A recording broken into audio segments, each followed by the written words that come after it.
Hello, everyone, and welcome to another episode of Going Free.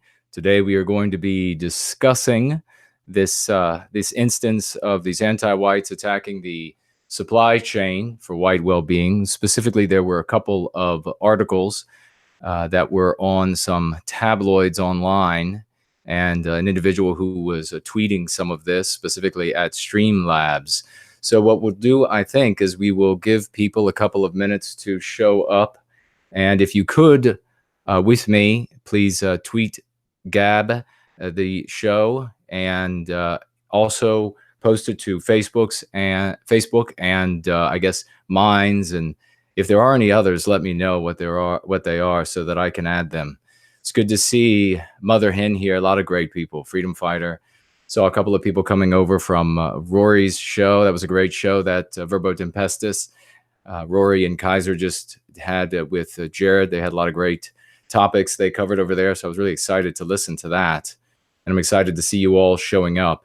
It's a bit of a impromptu stream, because what I did was I took some notes on these attacks. Took some notes on the aftermath. And then I just decided, why not go ahead? And there was an opportunity there to teach a few things about going free, about the process, and go ahead and have this. Hello, good to see you, Andre. Have this sort of in between the summary I did about hate, hoax, and hush crime, and then do a Q&A on hate, hoax, and hush crime the next time we get together for a going free episode.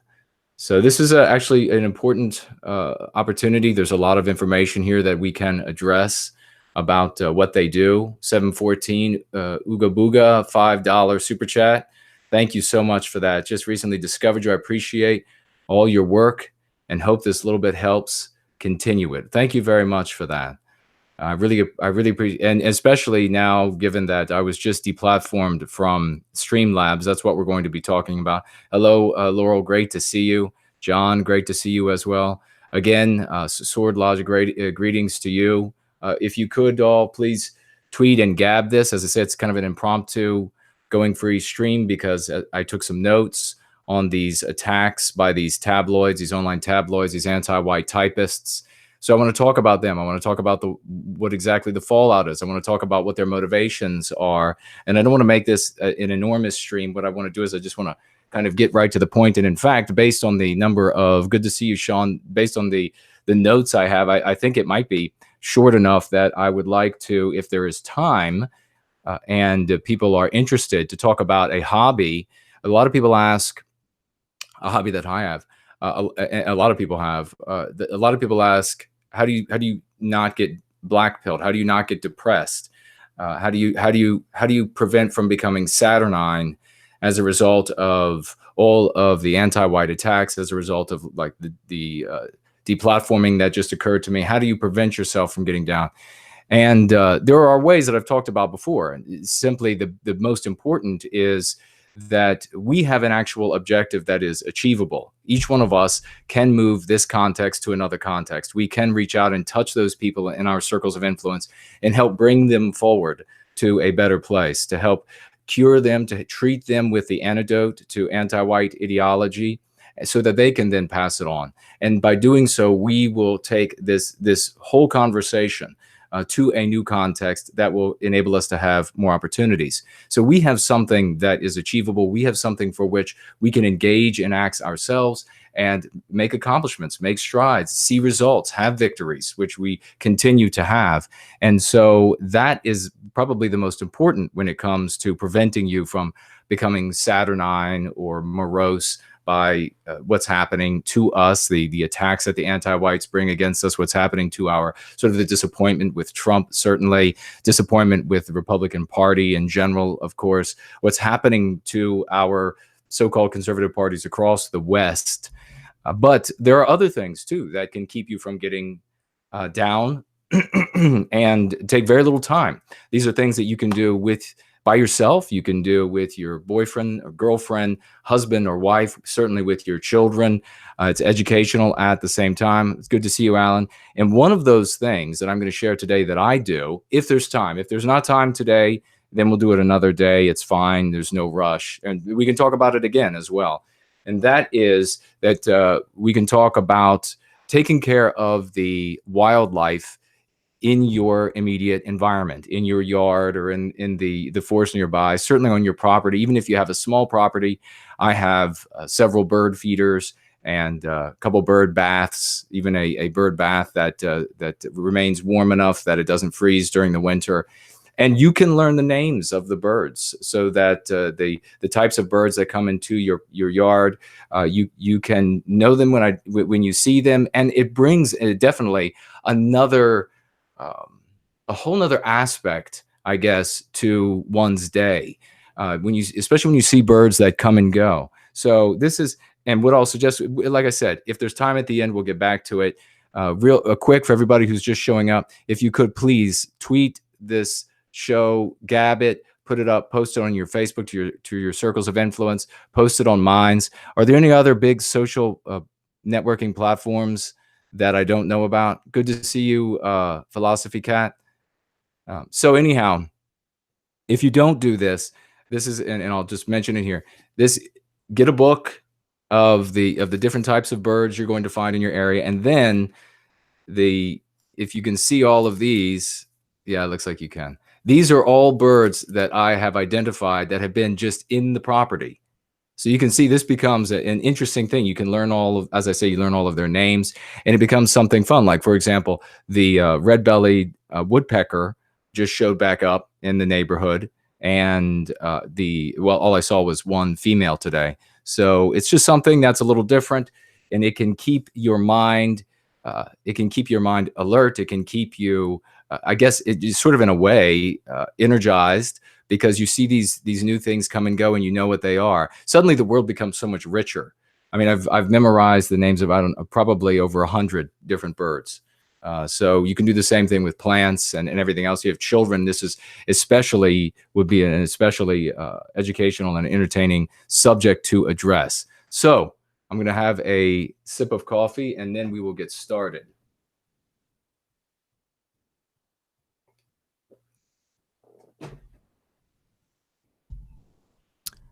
Charles says birds make awesome pets. Well, all of mine, if I'm going to consider, I sort of, in a way, I refer to them as my outdoor pets. Birds are just one of the outdoor pets that I enjoy. Certainly, all of these we have right now, the dark-eyed juncos that are in this part of the country for the winter. So they are a fun little bird to see, to feed. But like I said, the red-bellied woodpecker just showed up again today, and I was very busy. Just to tell you the sort of effect it can have on you. I was busy. I wasn't exactly I wouldn't say peevish, but I wasn't in a great mood. But I came in. I swept into the kitchen. I was hurrying through, and then what do I see? I see the red-bellied woodpecker, which I hadn't seen in 6 months, and immediately it was just like, for a moment there, I was like, wow, look, this is nature. This is my environment. This is my world taking place around me. And it's just an interesting experience. It can help to take your mind away from some of these awful things that are taking place. So anyhow, let's go ahead, and looks like we've got a pretty good conversation going. So let's go ahead and get into this.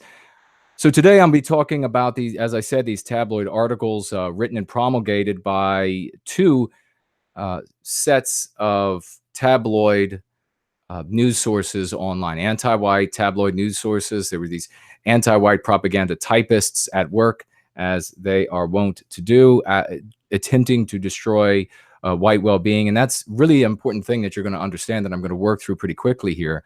So if you do have questions as I'm working through, make sure you tag me. Make sure if I miss you, I apologize. Certainly, if you super chat, I'm more likely to see it on the screen, but make sure you tag me, because then I'm definitely also more likely to see the question or the comment that you make on the screen over to my right, your left.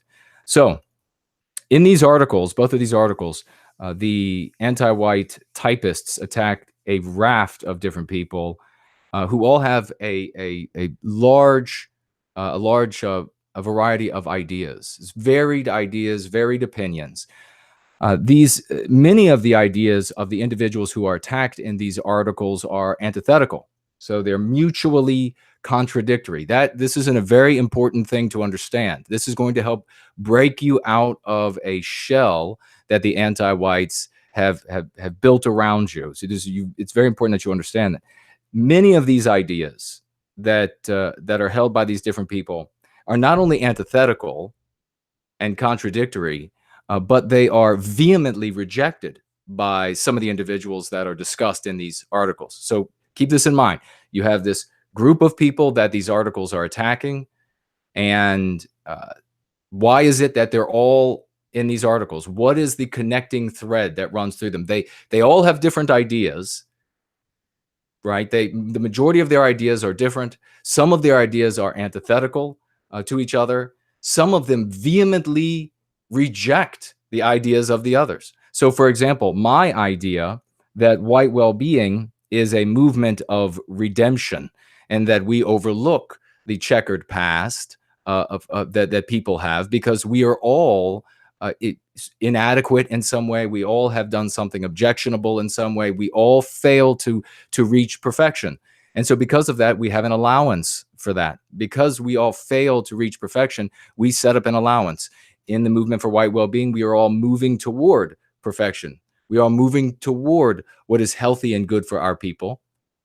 And we acknowledge that we are going to stumble. We acknowledge that we have stumbled in the past. We have stumbled before coming to white well-being. So my idea that this is a movement of redemption is something that is vehemently rejected by some of the people who are pictured along with me and named along with me as though we were a single entity in these articles. I see Laura writing, read the poem, The Darkling Thrush.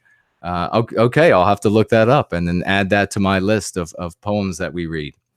Okay, so this is important. Why is it that these different people, why am I included with people that vehemently disagree with me on some of the positions that I hold? Why are any of us in these articles sewn together, conflated when they have antithetical opinions? It's really important to understand this. The reason why it's important to understand this is because there is a unifying characteristic of everyone in these articles. And of course, the two articles that I am mentioning is one is by Angry White Men, and the other appeared on, was it Quartz? Is that what it's called? Like I said, folks, I just read these things. I took some notes and I decided I'm going to make a stream quickly because there's an opportunity here to teach people. So, and these are things that are going to help free you. These are things that are going to help you go free. So, but this is interactive. I want you all to participate. What is, when you look on these two articles, they have people, I don't know if you've seen, I presume that many of you have read these articles or seen these articles or heard about these articles. Certainly the one on Angry White Men by the person who goes by the name Eyes on the Right. If you've heard about that one, there's a whole raft of people on there, and then on the other one I think it's Quartz or something, some sort of crystal is the name of it. Again, there's a whole raft of individuals that are there, and on that article, what they're trying to do is they're trying to get Amazon to ban books, trying to get Amazon to burn books. That was their endeavor, and then what did we see take place? So these two attacks came almost simultaneously. What is the connecting thread? What is the unifying characteristic of everyone who appears in these articles? Any guess?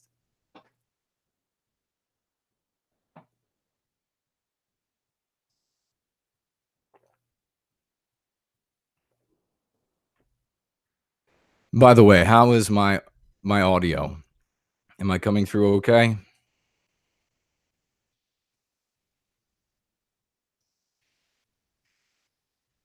What is the characteristic that unifies me and everyone else that we're in these? Okay, good. Thank you for the response on the audio. What is the unifying characteristic? Now, the reason why we're asking, what is the unifying characteristic? Maybe we should first answer that question. Why do we bother to ask? When the anti-whites write an article when the anti-whites make a video, when they make a documentary, and they take this raft of people and they dump them all into a single box, what are they trying to achieve there? Why do we bother to ask that question? In part, we bother to ask that question because we want to know what the real intent, what the real motivation is for the anti-white. Okay? Why would you, for example, I mean, this is almost like a question that could be put on IQ tests, I guess. Uh, what's the similarity between, say, like a golfer, a basketball player, and a tennis player? A lot of similarities, right? But there are a lot of differences as well. But there could be an article about all of the shoes that they wear. They all wear shoes that are specifically tailored for their activities. So there's the unifying theme that runs through the intent of the author. We have 714 Oga Boga, $10 super chat. Thank you so much again. Also, I bought your book yesterday, amongst many others. They banned them. I bought them. Exactly. The anti-whites at Amazon are in the process of burning our books. We have Machiavelli sucks writes white. Is that the unifying characteristic? No, because I believe these authors, well, at least the two on the other one, that they are probably white as well. And there are white people that are left out of this article, out of these articles that have nothing to do with it. So, yes, please do. Thank you, Kaiser. Click the like button, share, tweet, gab. Let all of your friends know that this stream is going live, and even the ones that you think might not be free enough at this point. This is not some sort of like a hardcore message by any means. This will be acceptable to a lot of people. All right, I'm gonna jump right into it. The unifying characteristic of everybody in these articles is that we all, in some way, shape, or form, care about the well-being of white people. Right? We all, if you look at those articles, you got a lot of different people there with a lot of different views. We all care about the well-being of white people in one shape or form. That is our unifying characteristic. And so that tells you that the lumping of us all together, therefore, the motivation of these authors is in opposition to the well-being of white people. Does that make sense? They've put us all together. We have radical differences in ideas. We have different visions for the future. Some of our ideas are antithetical. They are absolutely contradictory. Some of us vehemently oppose the ideas of others, like those who oppose my idea about this being a movement of redemption. So the only thing then that's left to be able to group us all together for these anti-whites is that all of these people, Jason and all of those other ones that we're going to include in this list, they all are concerned with the well-being of white people, whether it takes the form of this symbol and this clothing, or whether it takes the form of these arguments, or whether it takes the form of these dialectics. What unites them all is that they all care about the well-being of white people in some way, shape, or form. And since these anti-whites oppose the well-being of white people, they all get grouped together. You see how that reveals their motivation? You see how that just has revealed to us. We don't need to put them into a polygraph machine. We don't need a polygrapher to come into the room and hook them up while they're seated and ask them these questions. They just revealed that they put us all in the same box, and the only thing to unify us and put us all in the same box is that we all, in some way, shape, or form, care about the well-being of whites. Now, some of us might have crude humor. Some of us might use objectionable satire. Some of us might want objectives that are despicable to the others, none of that matters to the anti-whites. All that matters is that entire group, even if some of us had 3 eyeballs, all that matters to the anti-whites is that entire group cares about white well-being and the anti-whites don't, so they object to it. All right. So bottom line is, these individuals who wrote these articles, they don't oppose white supremacy. They oppose white people. They don't object to white nationalism. They object to white people. From that basis now, we can examine their arguments. And I submit to you that anybody that is of this state of mind is an extremely sick person. And we've talked about that before. Anybody who would subscribe to a moral code that dictates that the white well-being is immoral, and therefore white ill-being, white suffering, white impoverishment, white dissolution is moral, that is an extremely sick person. That's what we're dealing with. So I'm only going to be speaking, obviously, for myself today. And as I've said, and I will continue to say, that I support every single act and idea that accords with my morality, which is, you can just basically think of it as basic Christian morality, and supports white well-being. So if an individual has an idea or engages in an act that accords with my morality, basically Christian, and is in support of white well-being, I support that opinion and that act of that individual, and I support that individual in that act. And that's it. If that individual holds an opinion or engages in an act that is despicable, or I find wretched, or is an affront to white well-being, or serves white well-being in some way but is morally reprehensible to me, I do not support that opinion, position, act, and individual in that case. Does that make sense? So that is an important thing too. And I've talked about this before relative to our leaders, relative to our politicians, relative to our thought leaders. Don't pick an individual and say, this is my guy. Don't pick a politician and say, this is the lady that she's amazing and she's going to do wonderful things for us in Congress.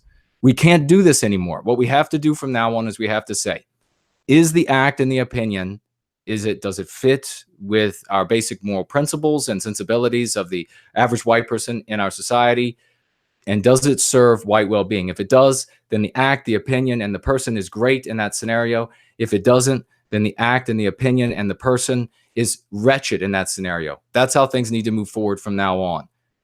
This is important on several levels. I won't get into how it will benefit you, but if you approach it like this, you are going to be stronger as a result of doing it. You're going to be stronger mentally. You're going to be stronger in your contests and conversations with people that you have. Very important point. So now I'm going to get into the articles themselves. So if you could please tweet, Gab, Facebooks, Minds, whatever else you have. I'll get a drink. Thank you, Zed Dez. Thank you for being here. Indeed, Andre, hail white well-being. All right, our numbers are climbing. Let's continue to get as many people to the truth as we possibly can, folks. This is a message that people need to hear. This is an antidote that people need to receive. This is not like the flu vaccine that is going to inject a bunch of horrible stuff into you. This is something that is going to benefit you. This is the reason why I beat these people that we're talking about here today. This is what you're going to be able to do by being able to be empowered with this information. And the more people we get this out to, the more white roses are going to sprout in your community. The more people who are going to come to this cause and take up this fight for white well-being in a way that empowers us, empowers our people moving forward. So let's get into it. On February 17 of this year, we had an article written by somebody, typed by somebody by the names of Eyes on the Right on a tabloid site titled Angry White Men. My first question is, why do anti-whites, why are they ever pseudonymous? I mean, when are their characters ever assassinated? When do they get ostracized from their communities? When do they lose their jobs? When are they expelled from their universities? No, when you're an anti-white, I mean, this is one of the biggest jokes about the state of the West, is that the anti-whites are able to still carry on this charade that they're somehow the ones who are not in power. No, they are the man. They are the power structure. They are the ones who are in charge. I mean, when I was in junior high school, and I talk about this in Crucible and Born Guilty, they were trying to act like they were the ones who weren't in power. They were the ones who were being oppressed. And I could look around and see all of the admin, all of the teachers virtually were anti-white or pretended to be so they wouldn't lose their jobs. So it was preposterous. I knew that if the establishment was anti-white, or was pro-white, if it was white positive, then I would have been able to easily say things that favored our people. There certainly wouldn't be a morality in place that said it was immoral to work for the well-being of white people.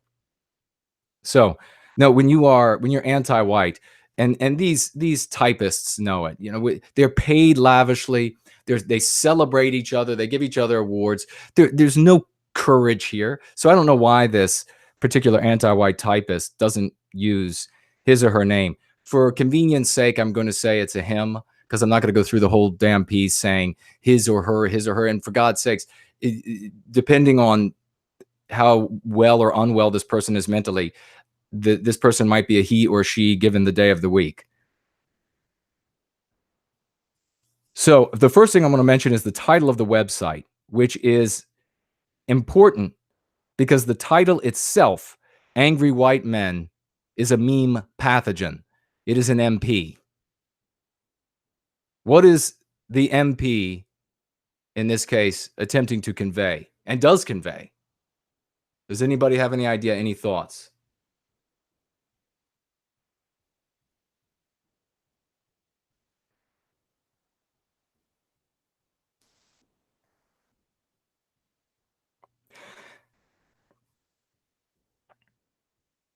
The MP that it conveys is that white people are somehow unstable or crazy if they are passionate.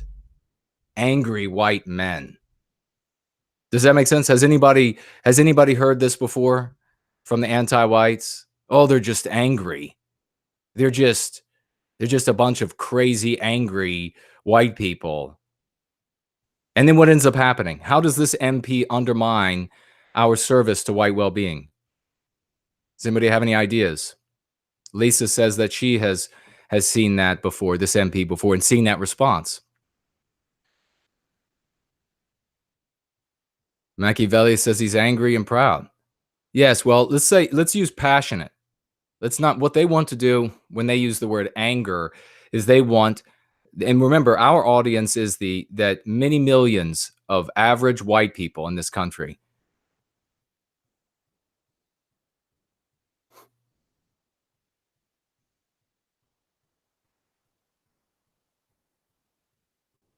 Right, exactly. Sean says anytime a white person, a white positive person is quoted, they're always ranting.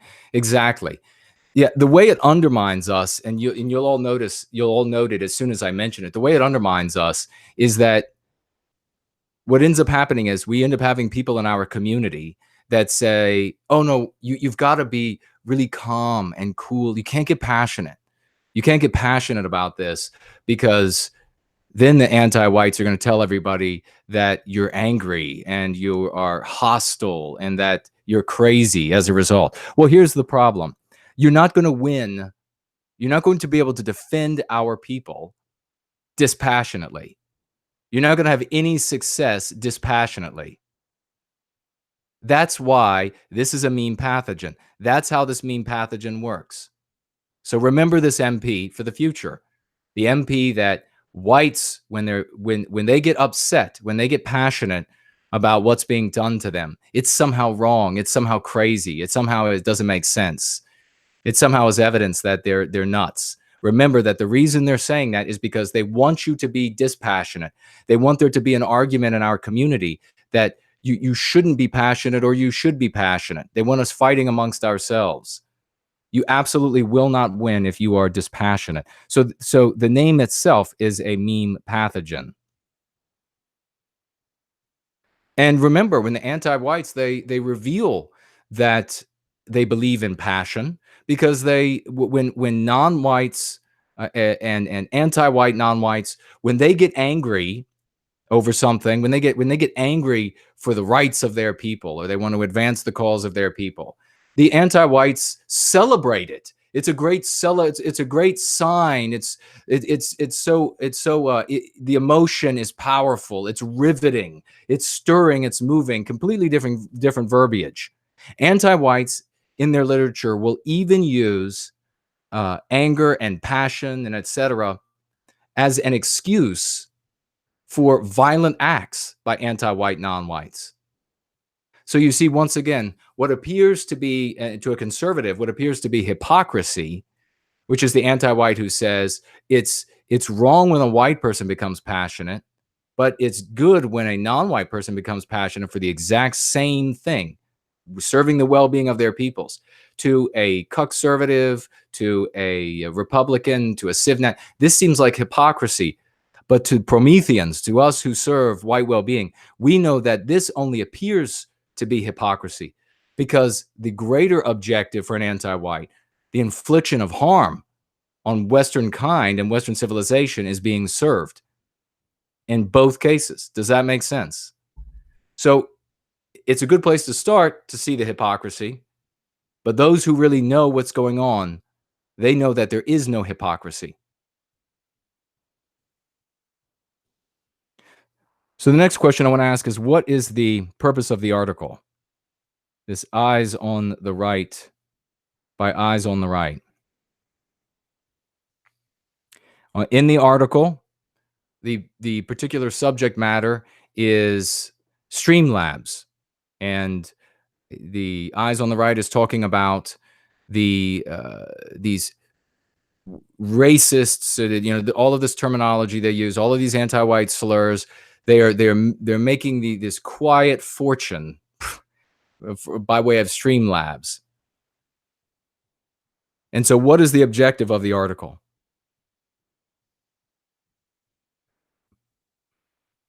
You should be passionate. I'm seeing people talking about, you should feel passion. Do not allow the anti-whites to use that MP on you, that you shouldn't be upset. You shouldn't be passionate. You shouldn't get motivated. If you don't get motivated and upset and passionate about the harm being done to us, you will never win. So what's the purpose of the article? The purpose of the article is to attack the supply chain for white well-being. So when Eyes on the Right and whoever helped him write the article or type the article, when he set out to type this article, the purpose was to attack the supply chain for white well-being. He wanted to break the supply chain. That's an important thing to understand when we get to it in a moment, exactly what that means. Because breaking the supply chain undermines white well-being and all of the ramifications of that. So he does this by way of bringing attention to the fact that people are giving to folks like me and Jared, Mark Collette, that folks are giving to us by way of Streamlabs, so that attention will bring pressure to Streamlabs to sever those relationships. That is the objective for Eyes on the Right, and that is the method. Very important things. He did not sit down to write this piece because it was whatever day, because it was the 17th and he's getting paid for this job or what. He set out to attack the supply line, and he had a specific method that he was going to employ to attack it. So I'm going to get into what he said about, I'm not going to read the whole article. It's long. I'm just going to talk about what he said about me. So he says, Jason Kuna, aka No White Guilt, is a white nationalist vlogger and author who hosts the show The After Party with fellow white nationalist Jared George, aka The Great Order. So the first thing I'm going to point out before reading further is in the very first line of this tabloid, this anti-white typist intentionally conflates me with a previously demonized term. And that previously demonized term, of course, is white nationalism. Zedez super chats $5, 5 Canadian dollars. Thank you so much. You have my 100% allegiance, no white guilt. You are the most thoughtful, strategist, critical, insightful, non-inflammatory thinker in this movement. Thank you very much for that. I deeply appreciate that, Zed. You are a wonderful member of this community and very much appreciate having you here with us. We are better because you are here.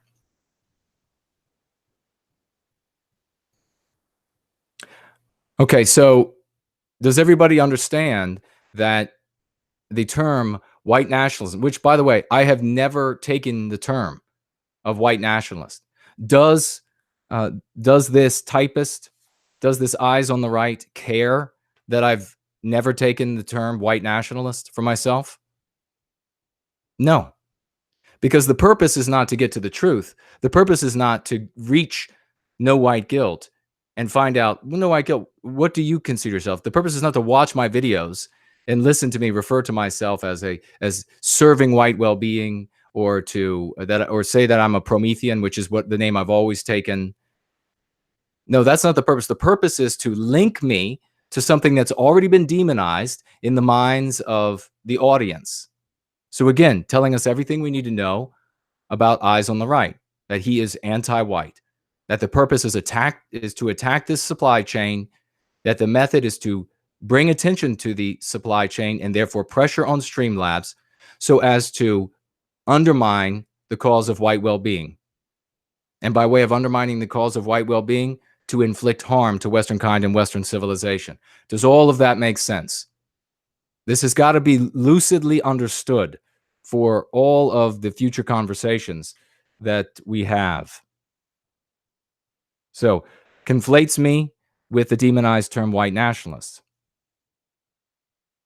By conflating me with the term white nationalist, what does that do? Is it just a term? What does white nationalism mean to the outside world, to those outside of the white positive movement? There are a series of definitions, a series of images, a series of symbols, a series of acts that are all associated in people's minds with the term white nationalism. All of that is evoked in the reader's minds when this anti-white typist uses that term. Again, revealing his objective. He further writes, half his work, by the way, half his work is already done. The title of the article, the name of the website, the title of the article, the name of the website, the very first sentence. Half his work is already done, more than half. And it's got to be done because, unfortunately for Eyes on the Right, he's talentless. So instead of constructing an actual argument, instead of assembling an actual dialectic, he has to resort to what are logical fallacies. Poisoning the well. I'm not going to go through all that because that doesn't matter. What matters is that you get the actual pieces. The names of all these different things are totally irrelevant. Okay? Are you getting these different pieces? Is this making sense?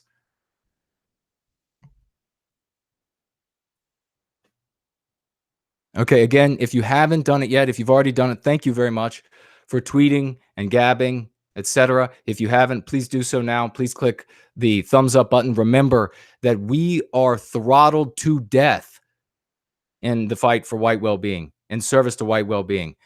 YouTube, the anti-whites, they are doing everything they can.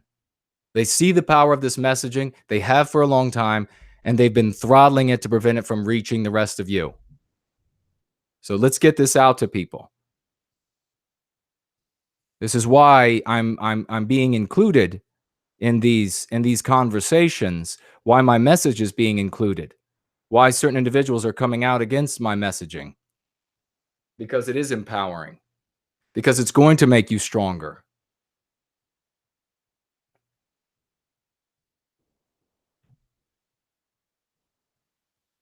All right, let's keep going into this. Kuna usually devotes his shows to the promotion of what he euphemistically calls white well-being and, as his pseudonym suggests, in opposition to so-called white guilt. Did everybody catch that? Kuna usually devotes his shows to the promotion of what he euphemistically calls white well-being and, as his pseudonym suggests, in opposition to so-called white guilt. So the first thing that we can see here that Eyes on the Right does is that he acknowledges what I am saying. He says, oh, yes, yes, yes. Yes, he says that he's for white well-being. He says that he opposes white guilt, but let me tell you what he actually thinks. Now, why does he have to do that? Tell me why. Why does he have to tell? Who is he telling? He's proving a raft of my arguments that I've been making to you. He proves it right here. What have I said about the anti-whites and how they view the broad center of this country, the average white person? They view them as a force more powerful than themselves. So he's talking to them. He knows, Eyes on the Right knows that he has to trick them into believing something other than what I say. That is who he's speaking to when he says that sentence. Kuna usually devotes his shows to the promotion of what he euphemistically calls white well-being. Oh, it can't be white well. No, folks, listen. It's not white well-being. This is Eyes on the Right. Let me tell you, all of you white people out there that might listen to what Kuna has to say, let me just tell you, he doesn't actually mean what he says. And of course, he needs you to believe that I don't actually mean what I say because you have more power than him. You are a great might against which they must propagandize, trick, and mislead. Machiavelli is super chatting with $4.99. This guy was talking about homophobia in front of my kid at bookstore. Machiavelli sucks again with $4.99 super chatting. Thank you so much. I don't know if it popped up twice or if you intentionally sent it twice, my good man. But the same super chat came through twice. If that was an error, you meant to write something else, please tag me and I'll make sure to read your comment. So Eyes on the Right is revealing that A, the broad center of this country of white people with your typical white sensibilities are a power that is greater than the anti-whites. And B,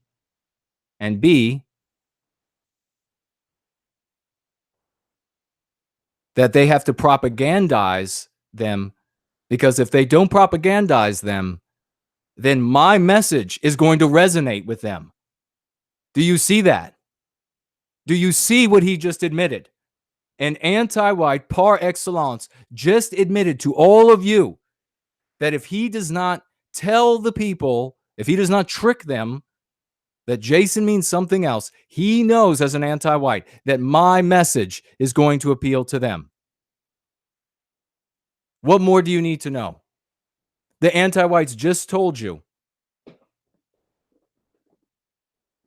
714, Ooga Booga, super chatting $50. Thank you so very much for that munificence. I'm indebted. Thank you. The generosity of the people in the cause for white well-being is absolutely staggering. Thank you so much. I need a new name. I got 5 kids and spend my days working. The only thing I can do is to give money. It's okay. I still got a good blue-collar job, and you in particular have inspired me. Don't let me interrupt you. You are on a roll. No, you're not interrupt. Thank you so much. You don't need a new name. I'll just, if you want, I'll say 714. That's a wonderful number. anyhow, for some other reason. I don't know if people can figure it out, but it has to do with automotives. So fantastic. Thank you so much for that. You say you have 5 children. God bless you. God bless you for bringing these wonderful white children into the world. I presume if even if they're not white, if you're teaching them to serve white well-being, God bless you. So thank you on every level. 714. Martin super chatting $10 Australian. Boycott Amazon and boycott Israel. Well, as you know, we have laws going up every day across the United States. I presume it's happening elsewhere across the West. Please chime in. People who are in the community, let us know if the same thing is happening in other Western countries where you simply are. It is illegal. They're making it illegal to boycott Israel. They're making it illegal to criticize Israel. Think about that. Grogster super chatting $2.99 Australian. Is it not possible to rehabilitate the word nationalism? Well, that might be another discussion, which would be interesting to explore, because we get into the whole discussion about what we are able to do with verbiage, what we are able and are not able to do with verbiage. I have created these dialectics that are beachheads, and we continue to explore them. We will continue to make new ones when necessary to overcome what the opposition is doing, to overcome these mean pathogens, to cure you. We are going to just dig in to our souls, and we are going to go free of anti-white ideology. Pardon me. Let me get a drink here.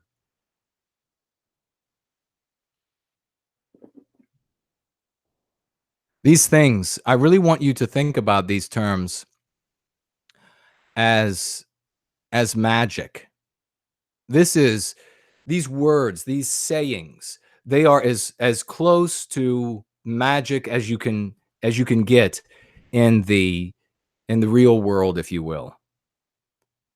They stick in your head. They make you think certain ways. And so what we need to do is we need to use these dialectics that I've prepared and will prepare as we move forward into the history to inoculate ourselves and to cure ourselves of these poisons that we've been injected with. Jessica Adler, super chatting with $5. Thank you very much for that super chat, Jessica. I appreciate it. I can't figure out the secret code in your book. Help. The secret code. Are you talking about the unique device in Born Guilty? If so, I will just reiterate what I've said for everybody, and for those who are new to purchasing Born Guilty, if you haven't purchased it yet or you will, there is a unique device in the book which requires you to hold the book, which is why there isn't a digital version of it. There may be in the future, but as of right now, there isn't.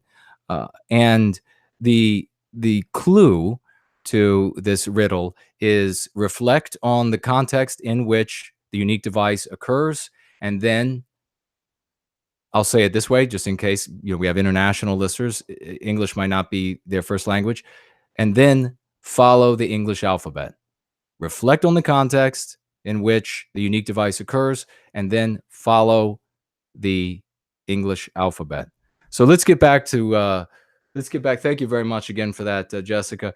You can reach me by way of my website, nowhiteguilt.org, nowhiteguilt.org.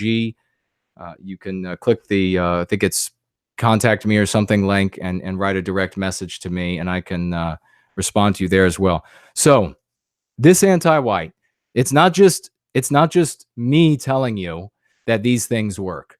It's not just me using logic and spelling it out for you, breaking it down so that it's simple to understand. A, B, C, D, each step in succession.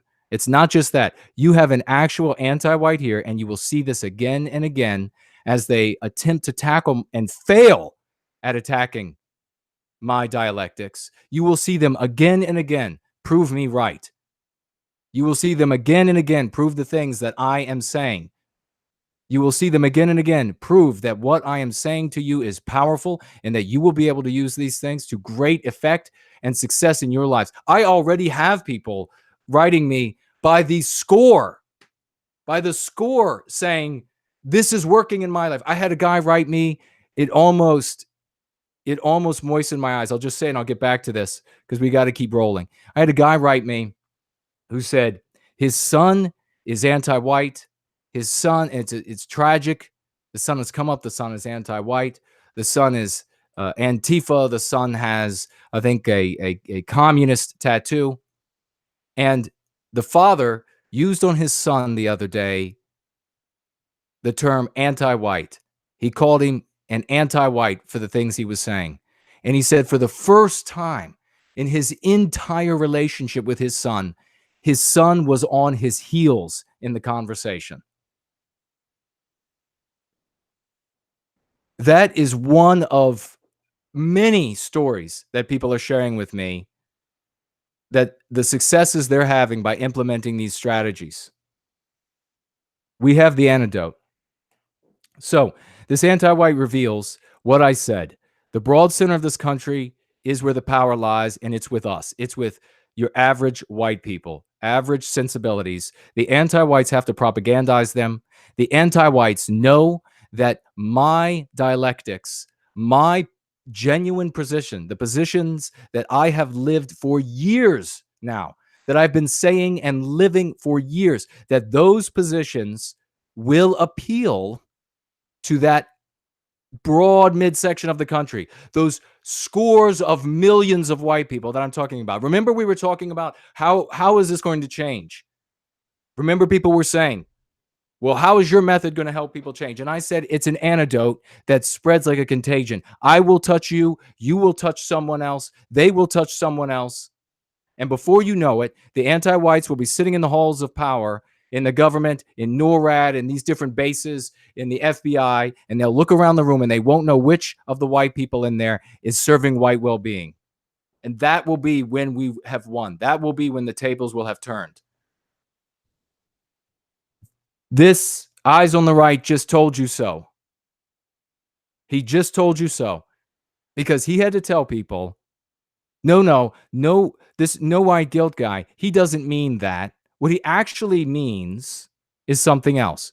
And then, of course, the power of my pseudonym, no white guilt.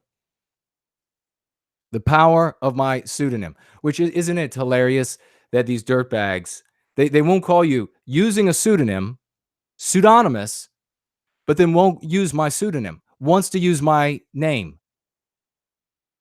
Why do you think that is? We'll get back to that in a moment. But why do you think he wants to use my name rather than my pseudonym? He's pseudonymous, but wants to use my name.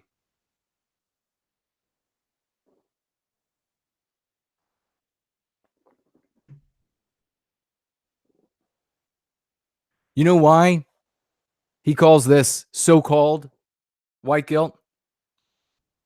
I've just been talking about it. Why is he saying it's so-called white guilt that I object to, that we object to? Because it's real. Because he knows it works. Because he knows that he's white guilting white people. Because he knows that white people are sick of being guilted. Because he knows a message where we say, give up your white guilt. Come to pride in our people. Because he knows that is an empowering message that will resonate with our people. That is why. Is that emaciated grape says it's effective and real. Absolutely. That is why. He's telling you. It's not just me. It's not just you think you don't have to rely on me as being some sort of selling my idea to you. You have an anti-white showing it. He could not have done a better job at telling you how right I am. And these other authors as well. And this guy Holt, this anti-white Holt, who decided to retweet this. And that's where it went big. He did the same thing. He told you all the same thing. He said, This no white guilt guy, he's got these ideas that we've got to propagandize against. We've got to undermine these because these are too strong for us. And that's the same thing. If you're following, I'm connecting this to YouTube and Amazon and the anti-whites who are behind the scenes there in the black box, who are keeping what we are doing throttled, which is why I ask you, tweet, Gab, Facebook, Minds, whatever else there is out there.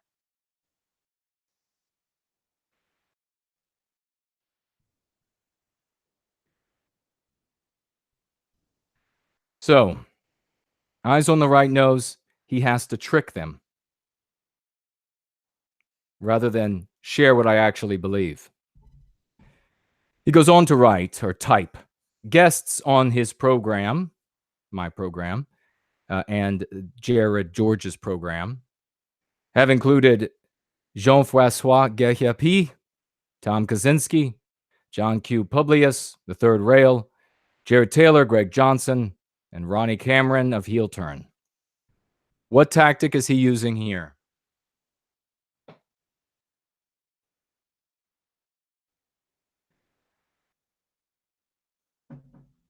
You're most welcome. Yes, please watch the rest of the stream tomorrow when you wake.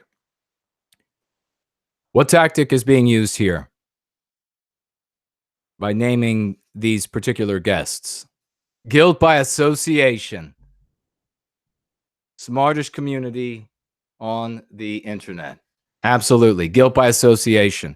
Now, here comes a little bit of a tougher question.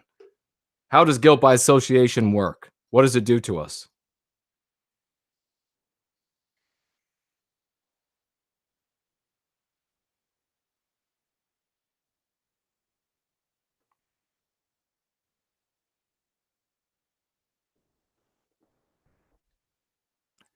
Guilt by association prevents us from working together. And what is that? It's divide and conquer.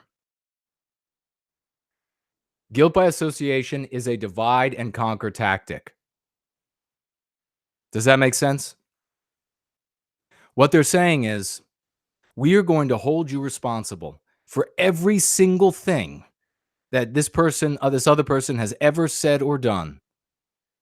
And we are going to connect you with them, especially if it's someone we've already demonized, because then that does half the job for these anti-white, talentless typists. And you'll see in the next article how they use it against me there as well. So that's what they're saying. We're going to connect you to this person's entire life. And then the way this works is people on our side end up saying, I don't want to work with that person. I don't want to work with this person. I don't want to work with the other person. It's divide and conquer. The anti-white typist goes on to say, while he tries, Jason, to give off the impression that his beliefs are merely motivated by love of white people, he's saying that I'm right again. This is belied. I'll tell you what this no white guilt guy actually thinks. So don't believe what he actually thinks. Yeah. This anti-white is going to tell us what I actually think. It's belied by his statements about racial minorities. Again, a mean pathogen that non-whites are minorities. Do not ever refer to non-whites as minorities. And if you need me to go into the reason why, I will, but otherwise, let's move along. Do not ever refer to them as minorities. During a February 18, 2019 live stream, for example, Kuna explained to his viewers the best way to object to depictions of interracial couples in advertisements. He suggested that they not, quote, get into some long diatribe about how it is repulsive or about how objectionable it is, and instead simply remark that such commercials are anti-white. So, of course, this eyes on the right maliciously attributes what he believes is the most objectionable meaning for the average white person. He says to himself, what's the average white person out there going to think? If the average white person were sitting in front of him, he's thinking to himself, well, if I say that no white guilt says it is absolutely disgusting for these people to be together, then they might object to no white guilt. So he takes this interpretation instead of the what was clearly obviously taking place in that conversation, which was I was responding to comments that were being made. I was responding to chats on live chat and on that time in the background on Streamlabs. People were saying, just tell them this, just tell them that. And I was saying, no, don't do any of that. Just tell them it's anti-white. That's what I was speaking to. Now, how much sense does it make? And this is another great example to show how these anti-whites are just lying. How much sense would it make if I'm saying to interracial couples, we've had a more than a handful of white people who are married to non-white people who have heard about the message of redemption that we have, the fact that we allow them a path back to our people, that if they want to serve white well-being, then they can come serve white well-being. If their non-white spouse wants to serve white well-being, their non-white spouse can come serve white well-being. How much sense does it make for me to say that, and then to say that that's somehow congruent with this other comment that he attributes to me? Makes no sense. Clearly, I'm talking to the conversation that's taking place in the chat, but that truth doesn't matter to this person. He knows that my statements appeal to people. He is also seeing that interracial couples are coming to white well-being. He is also seeing non-whites come to white well-being. So he wants to say, oh, no, he actually says you're disgusting. But there's another point here that I want to make, and that is something that this Eyes on the Right reveals about himself, which is that he has a totalitarian mindset.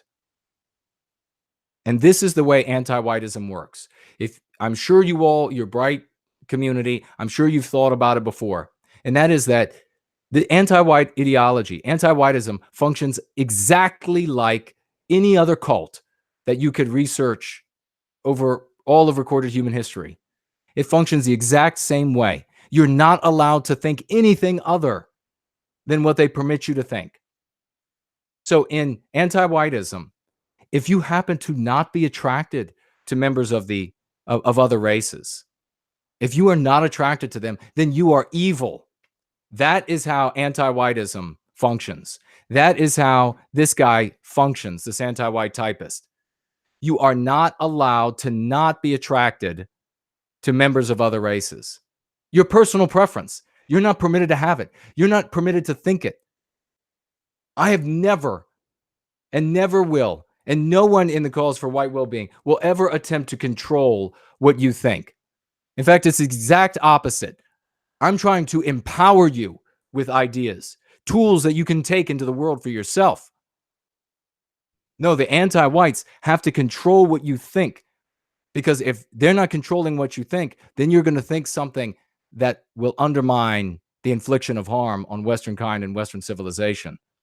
So he revealed that about himself. How dare you not be attracted to non-white people? Clearly means that you're evil. And then, of course, all of the anti-white slurs that they consider synonymous with evil.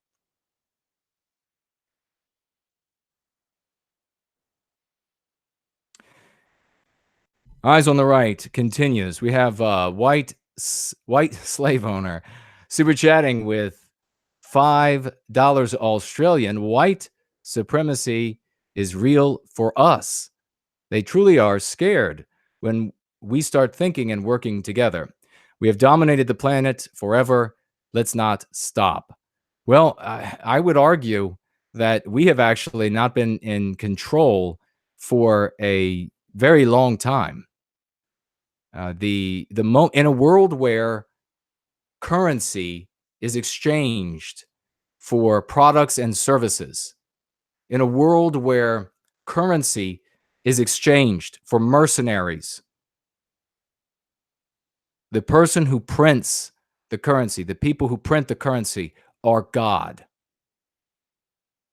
And that has not been in our hands for a long time in all of our countries. What the anti-whites fear is white people who are no longer guilted, is white people who are going to protect their children, is white people who have said enough is enough. We're not going to take it anymore. We're not going to allow the infliction of harm anymore. Enough is enough. That is what they are afraid of.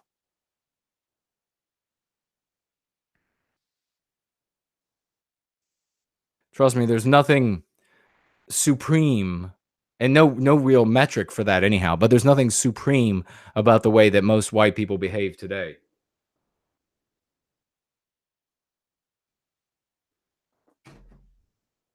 But I thank you very much for the super chat, and I understand where you're coming from. We do need to lock arms. We do need to come together and put our foot down. And you know, when we do, when we finally come together and put our foot down and say enough is enough, they know, the anti-whites know, that's the end of the gravy train. That's the end of getting everything for free. That's the end of taking everything from the white man and woman. That's the end of robbing them of their destiny. They fear that more than anything. And it's a fear that I hope to instill in greater and greater quantities. The typist writes, Kuna said that such depictions, this is interracial unions in advertising, in movies and television shows, which we can all attest to, have been increasing at an absolutely astronomical rate. And none of it is by chance. Kuna said that such depictions have a, quote, deleterious effect on our future because, pardon me, quote, the children of those interracial unions are less white than the white parent that came before. So it is an infliction of harm. Yes. Yes. If we cease, he just revealed that he thinks it's another huge revelation about this particular eyes on the right character. Another huge revelation. What is the revelation? Does anybody have an idea? Let me see. Grogster, 799, Australian. Guillaume Fay said in France 41, you couldn't criticize the German occupation, and now you can't criticize the current occupation. Nothing changed. He's a sagacious point indeed. 714 with super chatting $10. Thank you again very much. It is unfortunate that my own bloodkin are anti-white. They just want to be left alone and endure nonsense for peace, no matter how fleeting that peace is. Unfortunately, 714, you're not alone.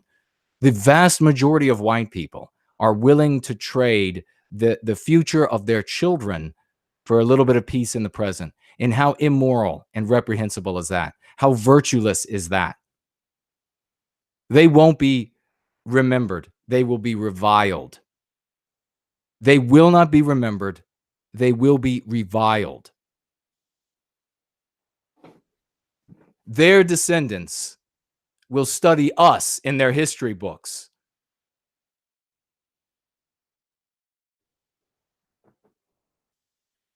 Make no mistake about that. So, Eyes on the Right reveals something extremely important about himself by writing, Kuna said that such depictions have a deleterious effect on our future because the children from those interracial unions are less white than the white parent that came before. So it is an infliction of harm. What he's saying here, it's actually a stupefying revelation. I mean, this is like playing cards with someone, playing poker, and they just take their hand and they turn it around and they're like, there you go. Have a look at the cards I'm holding. That's what he just did. Are you all seeing this? That is what Eyes on the Right just did. He turned his cards around and he just showed you sitting across the table. Talk about foolish. So he objects to those who would like nothing more than to produce white babies, than to preserve our people. He objects to that. How much more do you need to know about this guy?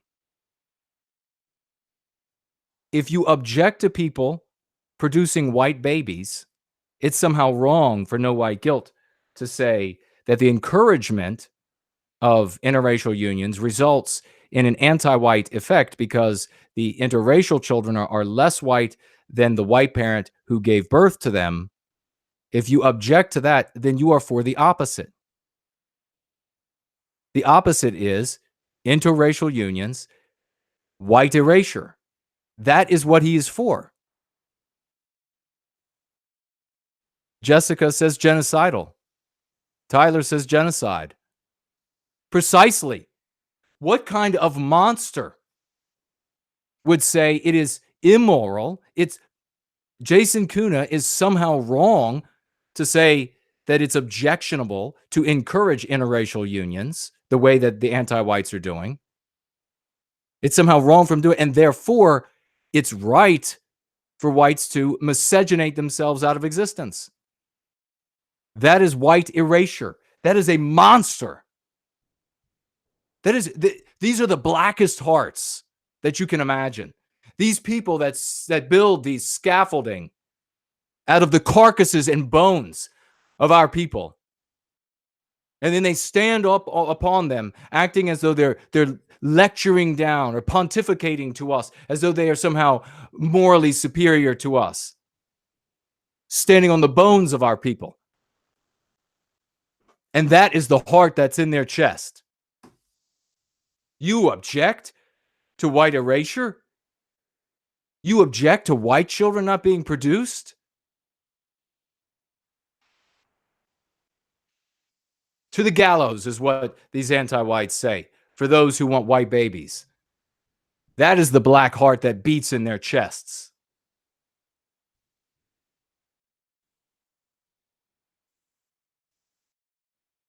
He further types, later in that same episode, in response to a question about a possible race war, Kuna replied, and he just loves using my name. Pseudonymous, but just loves using my name. Which what he's saying is, hey, here's this guy's name. Go find him. That's what he's saying. Is that not what he's saying?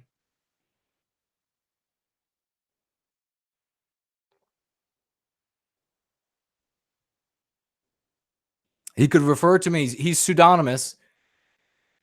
It would be proper for him to simply refer to me as no white guilt, but he's got to refer to me by my name because he's saying, go find him. To all of these some of these anti-whites are absolute cretins. They have crawled from sewers in the worst imaginable locations, and he's speaking to them. They all do. This is anti-whites all do this. So later in that same episode, in response to a question about a possible race war, Kuna replied, hasn't that already been going on? I mean, don't you call the 35 or whatever it is, 1,000 rapes of white women a year by non-white males? Isn't that already a race war? So once again, Eyes on the Right has decided in his infinitely shallow lack of wisdom to turn his cards around and to show you his inner heart. He's just opening himself. He's like, let me just show you what I really think. Let me show you what I really feel. Because what he does here is he takes my discouragement of violence, where people are saying, are we going to have a race war? Do we need to have a race war? Is there going to be a race war? People saying these things to me saying, no, but isn't already all of these attacks on us, isn't that already effectively a race war? So shouldn't we move forward with this peaceful approach? Shouldn't we move forward with bringing people to the truth, to health, to beauty by coming to white well-being? He takes that as something worthy of condemning. And what is worthy of condemning that I said there?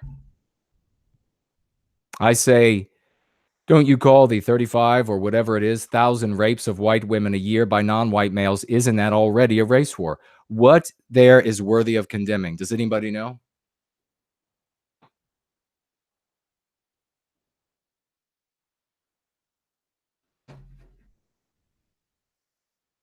If you have tweeted and gabbed, etc., I deeply am grateful for you doing that. I'm obviously, while I'm doing these solo live streams, I can't do it. I'm not going to make you all wait while I slide aside and begin trying to get the message out. So if you all could do that, I guess also on Instagram, if you're on Instagram, let those people know, let your circles of influence know there that a healing message is being shared, that a truth is being shared, that a proof is being shared, that an anti-white is being exposed, that an ideology, an approach, dialectics are being revealed to be everything that they are said that they are. Let them know. Let the people know. Get up on your rooftop with a megahorn and let the people know that the truth is here to save them. This is a movement of redemption. I'll tell you what this anti-white, black-hearted individual is condemning.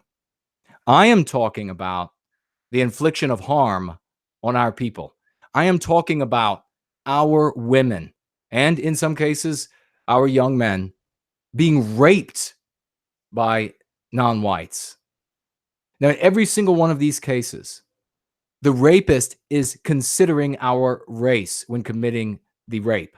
In every single case, not one of these monsters is magnanimously overlooking all of the harm that he believes has been inflicted on him and his people, the people he cares about. Not one of them is magnanimously overlooking that when he or even she, as a rapist, chooses a white victim.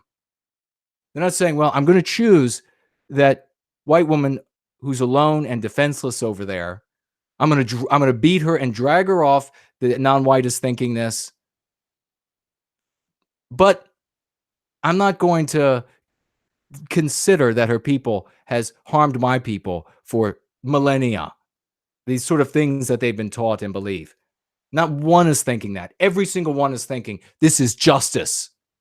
Every single one is thinking, I'm getting back at white people by dragging this white woman off. Somebody's daughter, somebody's wife, somebody's fiance. That is monstrous. I'm talking about the harm being inflicted on us. This anti-white bastard who wrote this, he's not thinking about those victims. What he's condemning is that I have just shared a fact that makes a non-white group look bad. And according to anti-whiteism, that is verboten. Do you realize what he just revealed? The tens of thousands of rapes of our women by non-white males is totally immaterial to him. All that matters to him is that a fact that is ugly about a non-white group was shared. What kind of sick SOB would conclude such a thing? That is the anti-white. Ladies and gentlemen, that is the anti-white. They're not your moral betters. They are monsters. The sooner you realize that, the healthier you're going to be. The clearer you're going to be able to see this world. If you take nothing away from this conversation, take that away. That to this anti-white typist, this propaganda typist, those moments of horror for our women, when some monster has her by the throat and is attacking her, and there's nothing she can do. The cries to her husband, the cries to her brothers, the cries to her father, falling on deaf ears, falling on the ears of a person who is thinking he's getting revenge. That doesn't matter to this eyes on the right. No, all that matters is that no white guilt mentioned an FBI fact that made a non-white group look bad. That makes me so sick. I can't even, and it better make you sick.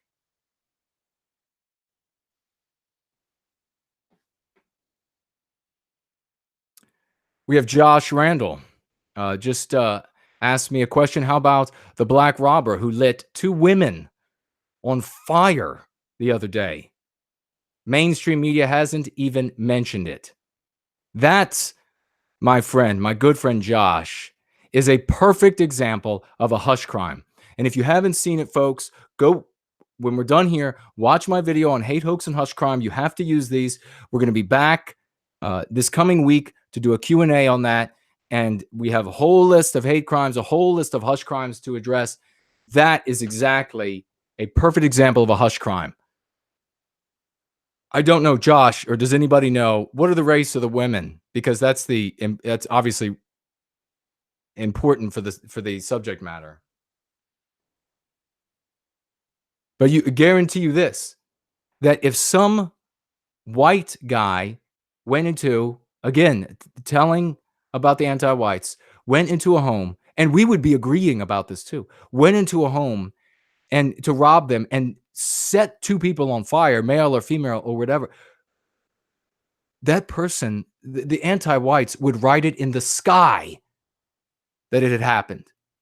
They would write it in the sky. They would write it, if they could write it on the surface of the moon for all to see, they would write it there.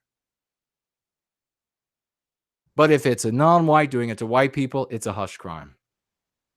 And we're going to talk more about that. You watch that video and bring armed with your questions, bring armed with your comments, bring armed with your examples of both. We've got a whole list. We did two threads on my Twitter. Of JT Almighty, looks like $14.99 super chat. Thank you very much for that. I value your approach to advising us on how to locate fellow travelers in day-to-day life. Have you covered or intend to cover next steps? We have to overcome the ubiquitous social atomization. Amen. 100%. Thank you very much for that super chat. We have gone into that, and we will be going into that more. It's a huge step. And it is an easy step to build first, and no more downplaying these online communities. For God's sake, no more downplaying these. We are together. I know Jared George. TAP exists because of these online communities. I would have never met Jared George. I would have never met Mark Collette. Give me a break. So the first thing we're doing is we're building online communities. And then we're going to be moving into proximity with each other. And not only that, but because what we're sharing here is an antidote, that when you touch, I touch you, you get healed. You touch someone else, they get healed. And it spreads like a contagion spreads. White roses will bloom in your community. And before you know it, there'll be the family down the street will agree with you. They'll be serving white well-being. And the family a couple streets over. So as this builds momentum, we'll talk more about it. Absolutely. Thank you for that super chat. We have, I'm speechless. We have another fantastic, just stunning act of selflessness by 714 super chatting $100. You should see our Thanksgivings. You probably have. Our family all together. I don't want that to go away. It's okay to be white. This is a moment of redemption. Beautifully written, 714. Absolutely beautifully written. Thank you for being a new member to our community for white well-being. Thank you for stepping in and stepping up. I grew up and I grew up in a blue-collar working family, economically lower middle class. I have worked blue-collar jobs throughout the totality of my life. I have held a white and blue-collar job at the same time while at university. So I know what it's like to have a full day's work when you have a blue-collar job. I know the saying, and everyone in the audience who has worked blue-collar knows the saying when we talk about somebody who's rich and we say he hasn't worked a day in his life. even though he's had a job. Everyone knows who is blue collar knows exactly that saying, knows what I'm talking about. So thank you for that. Very much. Thank you for that. And I think, we also have, I saw NPC. No, or did I? I thought I saw somebody. The chat is jumping around a little bit on my screen here.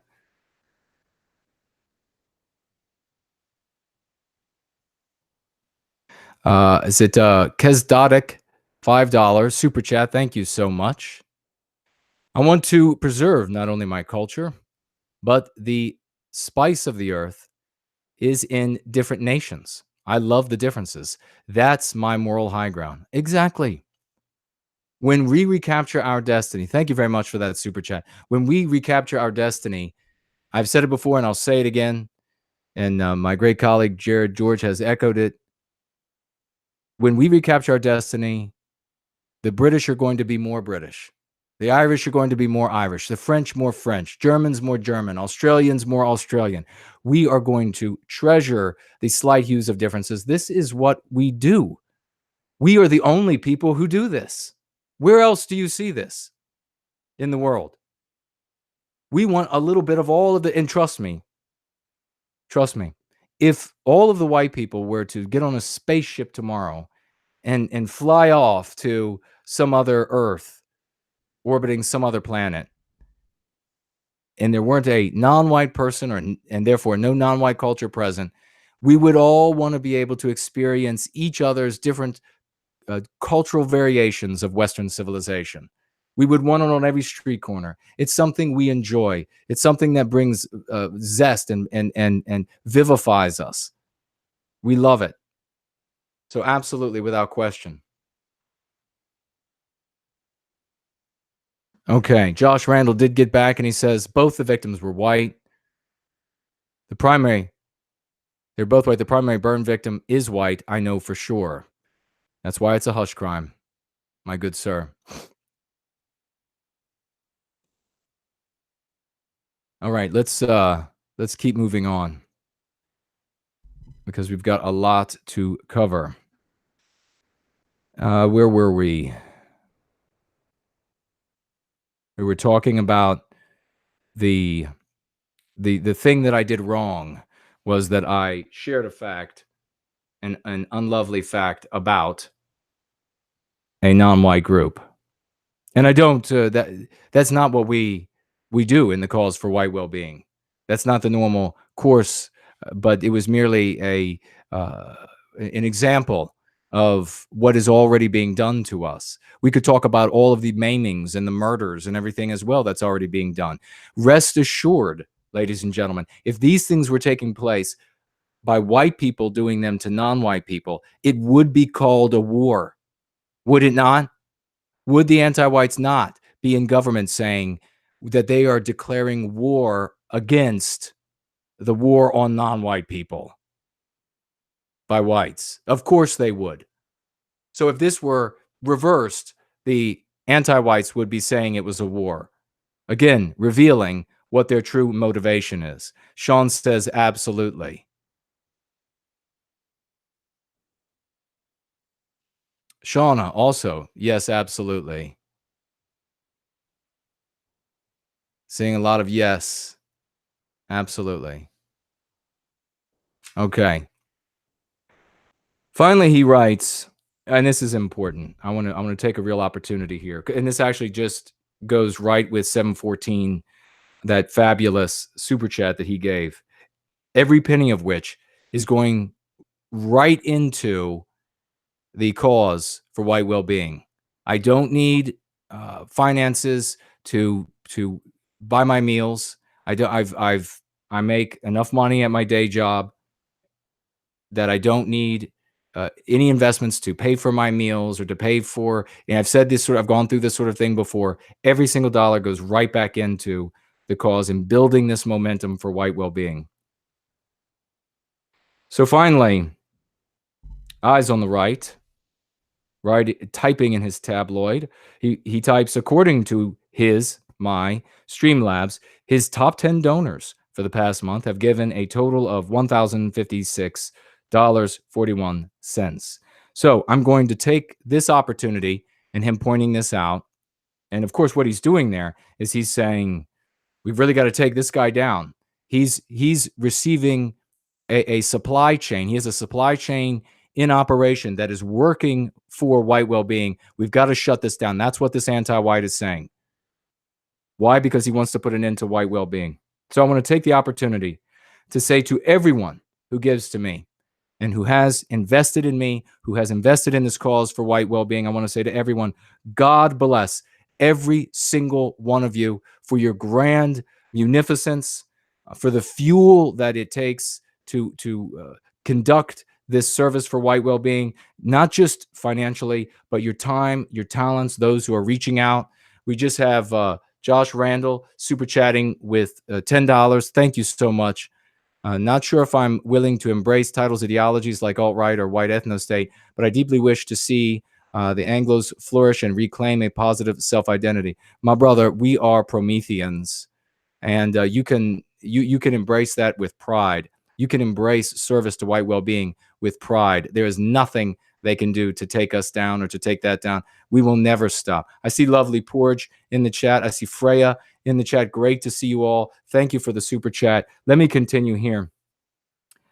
So all of you who are donating and investing financially, all of you who are investing your time, this is such a munificent group. All of you are investing your time, all of you who are investing your talents. I just see a super chat from Verbo Tempestus. Of course, that's Rory, super chatting with $5. They lied outright about men in the article and had my Streamlabs pulled down. Me, lied about me, meaning Rory, and had my Streamlabs pulled down. Exactly, Rory. But I just want to point out, folks, about Rory, this is a great example, that he is financially investing in this cause for white well-being, but he has also offered his time and his knowledge of some background things to me, and we may well be getting together. So it's your everybody who invests financially, who invests their time, who invests their talents, who invests their abilities in the cause for white well-being. I am deeply grateful. The cause is infinitely richer in every way because of what you are doing for this community and by being in this community, and you are truly heroes among our heroes. So my deepest thanks goes out to all of you.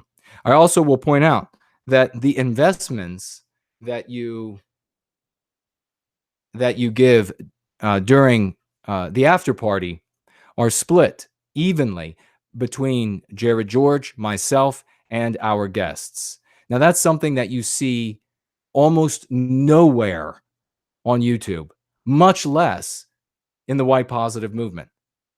You see this sharing almost nowhere on YouTube and much less in the white positive sphere.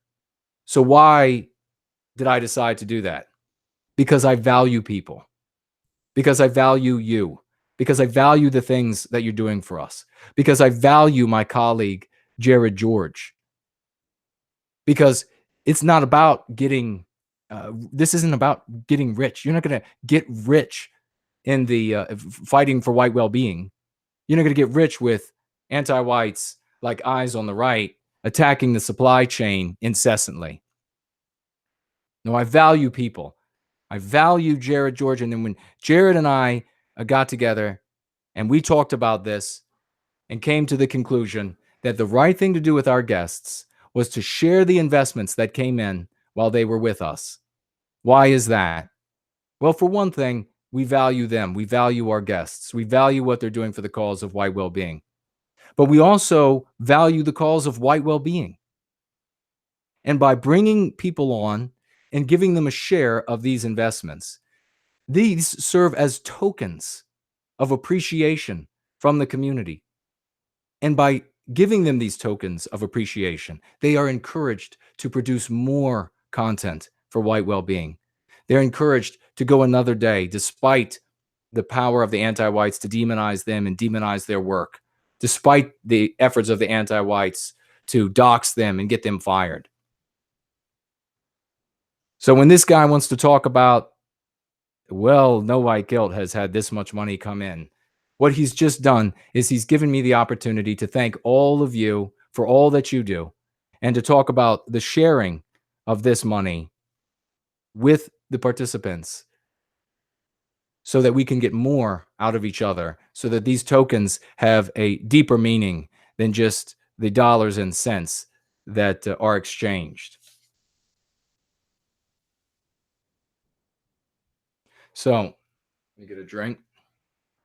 We got some more super chats. NPC. Now, I don't know. This just showed back up on my screen. I thought it was old, but it's appeared again. NPC 162, super chatting with $4.99. I loved your book.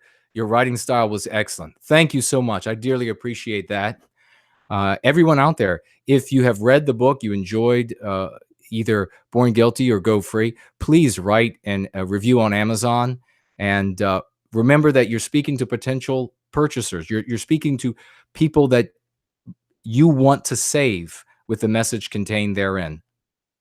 So remember that. I deeply appreciate that.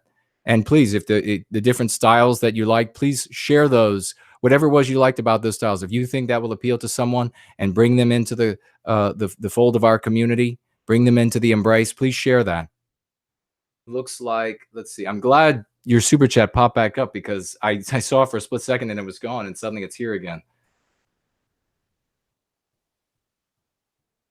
Edward Gonzalez, super chatting with $10. Thank you very much. I don't think I've seen your name before. Parents are from Spain. I was born and raised in New Jersey. High school in the 80s was hell. Twice I was attacked by very large mobs and have a scar above my eye. Can Spaniards support white? Everyone can support white well-being. Of course. Of course.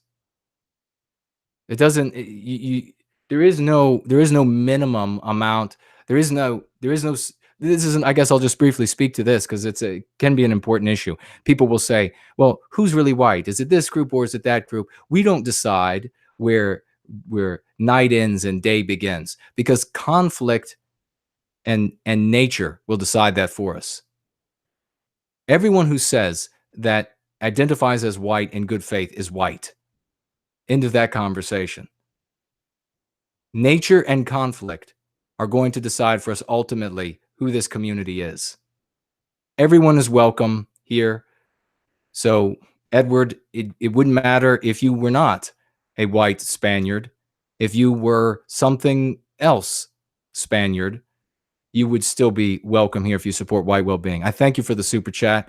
And I don't know if you all can see on this camera and the clarity it is, but I have regrettably quite a few scars, or maybe it's a good thing, from rolling around on the pavement with anti-white attackers of various races.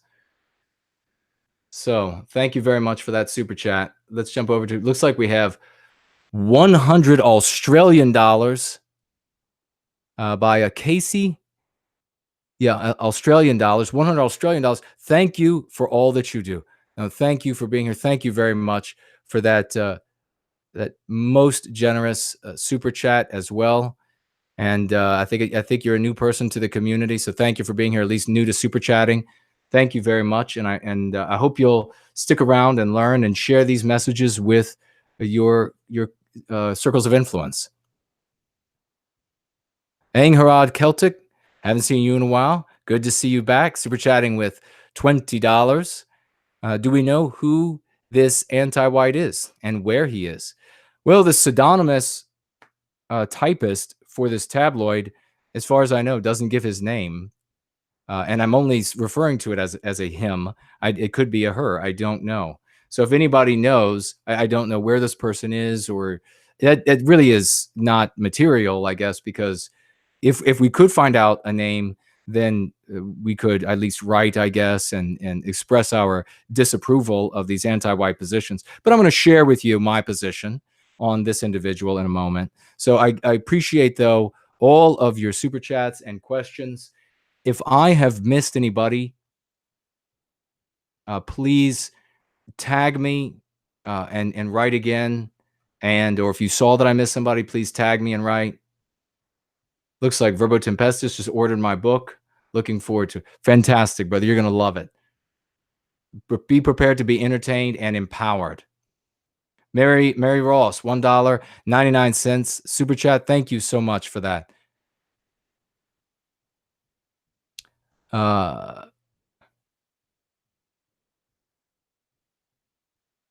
uh, what do we see here? My screen just jumped again.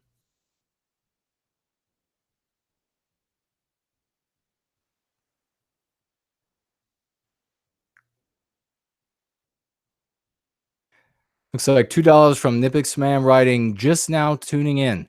Thanks for all you do. No, thank you, brother.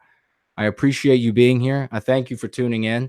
Share the stream with your circles of influence. Let them know what's going on. Let them know that we are sharing a message of redemption here. We are empowering people. If you haven't already done so, looks like if I have, I'll just say again, right. Make sure you tag me if I miss any super chats because I'm trying to scroll back and the screen keeps jumping every time. Also writing with $5 more. I guess would love to see you crush Kurt Doolittle in a debate. Is that a possibility?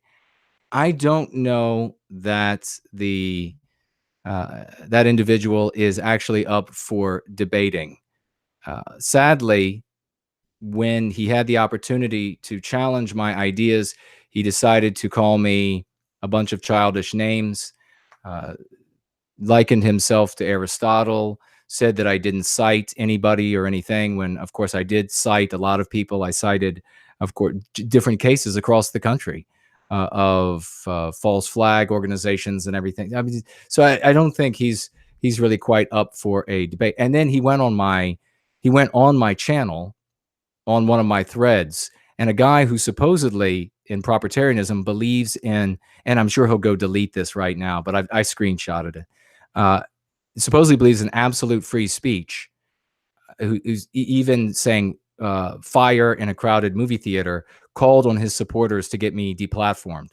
Interestingly enough, right after that, I did an interview with Liv from whitedate.net, I think it is, and that was put into limited state. Right after he called for his followers to get me deplatformed. So I don't really think he's quite in a state where debating is his thing. But I wish him the best, and I don't hold any animosity for the guy. I hope he comes around to a more healthy approach to our people and to the cause of white well-being. I've expressed my differences, and I've actually produced a video that I will be releasing this coming week relative to one of my admonitions and this idea of civil war. I'll be releasing that next week. So look out for that. Okay, we're going to jump back into this really quick.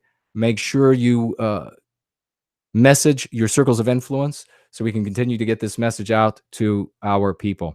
So finally, what did Eyes on the Right accomplish with his article? Well, with the help of Jared Holt, which is this raving anti-white character on Twitter, has a large following. He tweeted this article, I'm told, with the help of Holt.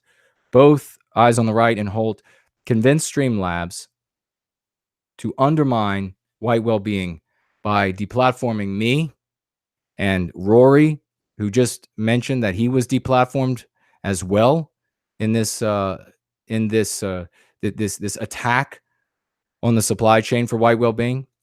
So remember looks at Mark Davis says he will debate for Doolittle. Oh, okay. Yeah, Mark and I had a great conversation, and it's actually a great example of what I was talking about just the other day on Red Ice, where we as men can disagree and we can walk away without it being like a catfight. Mark Davis and I had a disagreement on the Wolfpack, and then he super chatted to me the next day or whatever it was, Mark, right? And we both have our eyes on white well-being, so we're okay with disagreeing.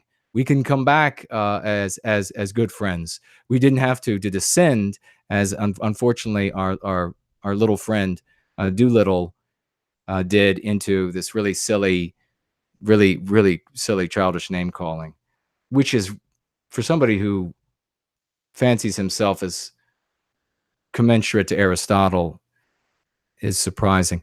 He- Health Butzer super chats $5. Thank you very much for that fantastic super chat. Doesn't write anything, but thank you. I think you're new to the community as well. Yeah, and I said it before, and I'll say it again. And I also say, yeah. Mark Davis is saying yes, sir. See, my objective, and this needs to be all of our objectives, is white well-being. That means we need to be able to be wrong. Okay, the objective stays the same. Now, if Mark Davis comes to me and he says, "No, Jason, here's how you're wrong," and we hash it out, even if we get a little bit tense back and forth, we hash it out, and Mark's right, I'm going to change my position. Jared has already changed my position on a couple things. I've thought we've had ideas about, well, should we do this or that with the show or this or that thing moving forward? And I thought it was one thing. And then Jared George came back and said, oh, no, what about this, that, and the other thing? And I said back to Jared, gosh, thank God you pointed that out. We'll do it the exact way that you just mentioned. That is how we have to be. That's the humility we have to have. We have to be protean when it comes to how we reach this objective. Does that make sense? We can't that other example we were talking about a minute ago. Like I said, I've got nothing against the guy. I hope he comes around and takes a better approach. But his response was the exact kind of response that we don't need. It was a great display of what we don't need. Mark Davis saying, super chatting with $2. Thanks for the shout out, brother. Absolutely. Folks, if you don't know about the Wolfpack, get over there and catch some of those shows. Mark is a guy with a heart of gold and standing up for a lot of our people who have been wrongly arrested and imprisoned. And those guys are political prisoners, and their lives are just being stolen from them. And this is something Jared George and I are going to be doing a show. We're going to be bringing Mark on to talk about it. We're also going to be bringing Dion on, another great guy who heads up that network. So let's get back to this. So both of these characters, Jared Holt and Eyes on the Right, they accomplished their objective, which was to destroy the supply chain from Streamlabs to white well-being. And of course, since Streamlabs is just the name of a company, and we focus on things that are real, which are the people, the components that make this happen. We are going to say that a participant in the process of doing this is the CEO of Streamlabs, because he's ultimately responsible for what that organization does. So he was a conspirator. Is the stream still flowing normally? Because I've seen that the screen just every now and then keeps doing, the chat screen goes crazy. Anyhow, so the CEO, I believe, is Ali Moise. Is that right? It looks like it's maybe Pakistani. I'm not sure exactly how they pronounce it. Does anybody know for sure? If it is this Ali guy, he's also responsible for the attack on the supply chain and undermining the service to white well-being. So together, these three have broken the supply chain. And so by breaking that supply chain and undermining white well-being, what have they undermined? This is not a rhetorical question. What did they undermine by breaking the supply chain for white well-being? Because this is important to understand. If you are going to have the passion, if you're going to have the stamina to fight for this when times get tough, if you're going to have the ability to keep going if they take me out, what was lost? What were they undermining by undermining the supply chain for white well-being?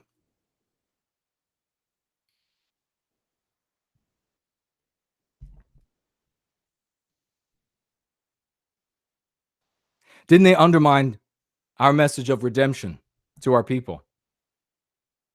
Didn't they undermine the suffering of our people, the people we can reach, the people that we would have reached if they wouldn't have undermined this particular supply chain, who are suffering from this epidemic of opioids. This Ali, this Moitz, Jared Holt, this anti-white typist, eyes on the right. Haven't they made it harder for us to reach those people with a message of redemption?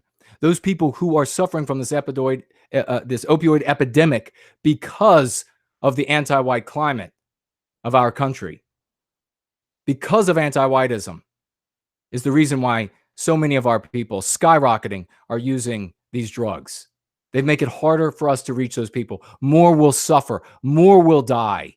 More will have brain and kidney damage because of these people. Does that make sense? If they interrupt our ability to reach them, the suffering of these people, their deaths, is on these guys' hands. How about the skyrocketing suicide rate of our people? Who was it that just did a video on the skyrocketing suicide rate of our people? Someone just did a fabulous video on that. And he stated in there, if it's correct, I'm absolutely just knocked off my feet, that something like 70% of suicides are white males. These three guys have just made it harder for us to reach these white males. Remember Sky King? It was a white guy who got on a plane whose life was so miserable he decided to end it. And when he said, do you think they would hire me as a pilot? And they said, yeah, they might hire you as a pilot if you can bring this in. He said, nah, I'm a white guy. Our people know what's going on. The reason they're committing suicide at this alarming and increasing rate is because of anti-whiteism. And our outreach, this effort of redemption, is being undermined by these three guys. How many will die because of this hiccup for us in the road? And the blood can be on their hands. That's where the blood is. The blood is on their hands because they've interrupted our ability to speak to them. So that is what's being undermined. What about all of the broken homes because of anti-whiteism? Because we can't reach people because of this hiccup. The broken homes, the people ostracized from their families and from their communities, from their friends, the people who are thrown out of their schools, fired from their jobs because they weren't holding opinions that were commensurate or subservient to anti-whiteism. And those people go and commit suicide.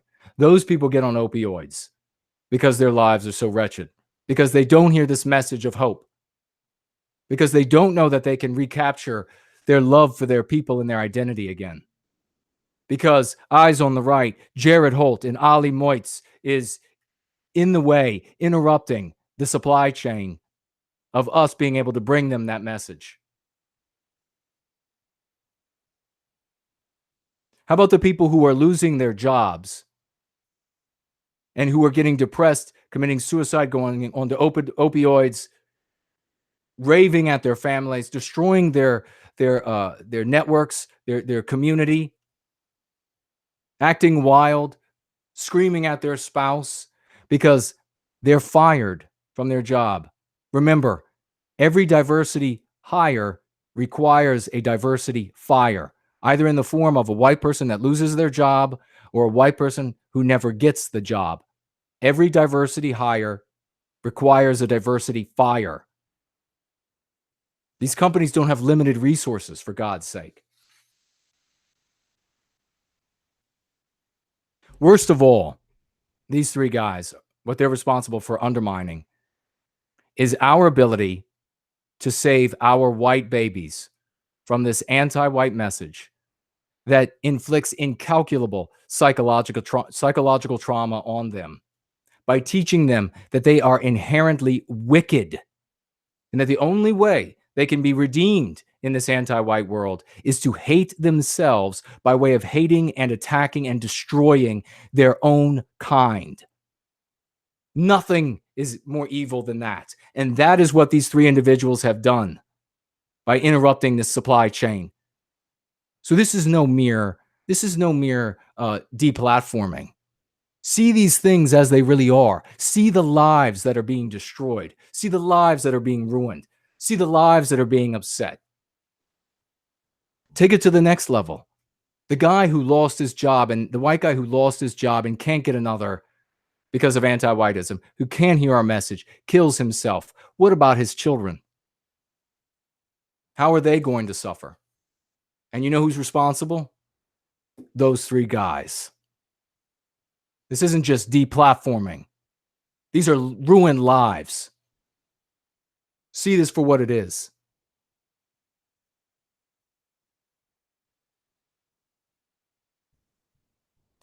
Finally, when it comes to Eyes on the Right and Jared Holt in particular, they went even further with what they were trying to do. And I mentioned this a bit earlier.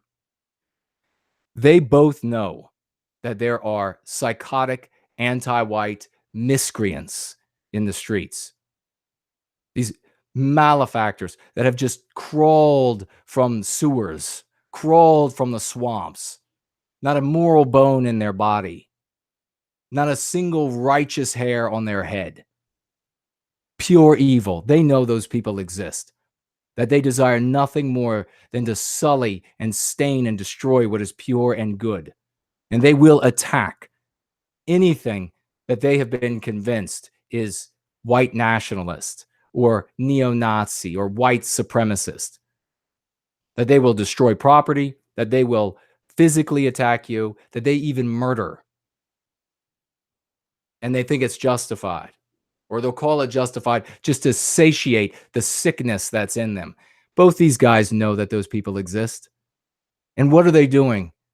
By saying my name over and over again and tweeting it to the world and saying, Jason Kuna, saying that no white guilt, saying that Rory, that they're white nationalists.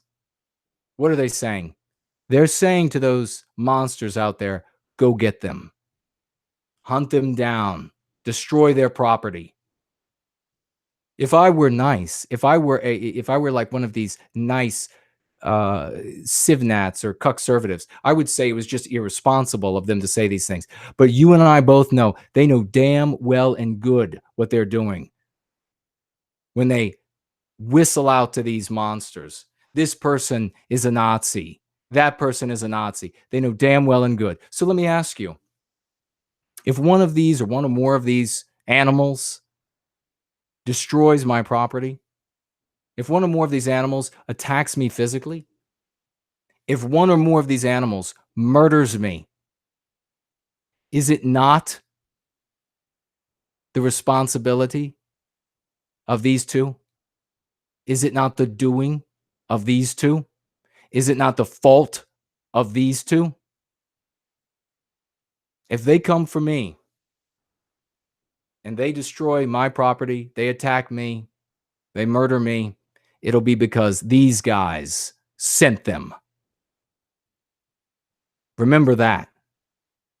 If they go after Rory and his family, how about all of the evil that our friend Ayla has endured because of this likening her to Nazis, calling her a white nationalist after you've programmed people to destroy and murder in the name of those things? So aren't these two guys responsible? Damn right they are.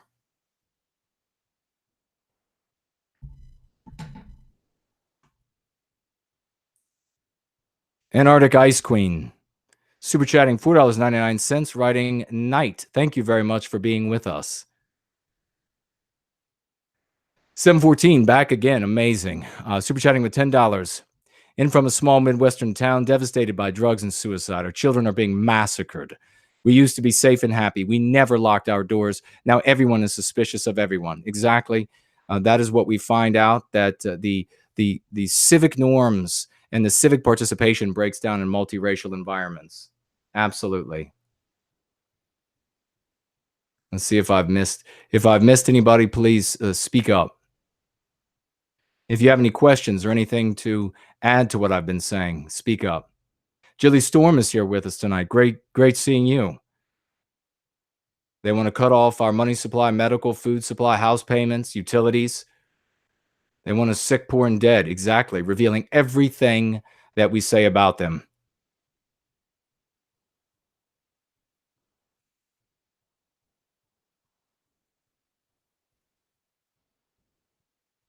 Watching and listening, $5 super chat. I got both your books today.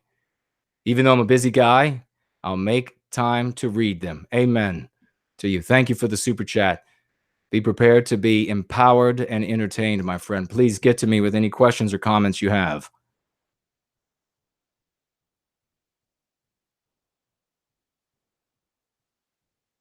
Sherry with $20 super chat. Thank you very much for that. I wish you would interview Frank Raymond. Oh, yeah, I do know Frank Raymond on the Caucasian Mind. He has a very uplifting and powerful message for whites. Yes, I have heard of him. He has been recommended. I believe he is on the list that Jared and I keep for potential guests. Thank you very much for that super chat. We will be absolutely reaching out to him. The Glay, $4.99. By trying to silence and ruin us, our enemies only strengthen our message. Thanks for all that you do. Thank you for being here. It's a great honor to be with all of you in the service of white well-being. I could not, I say it again and again, that I always draw the best people to me. The worst people hate me. The worst people cuss me. The people with the worst characters despise me. The people with the sterling characters, they're always drawn to me. Like attracts like.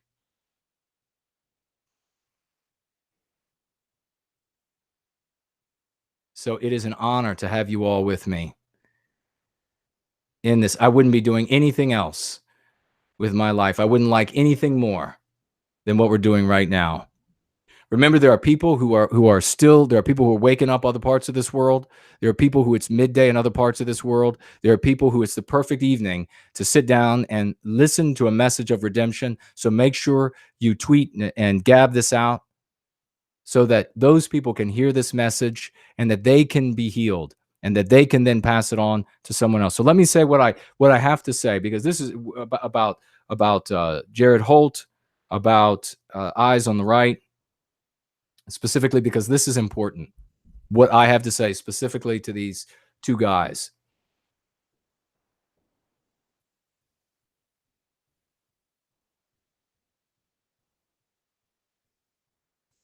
I pity the both of you.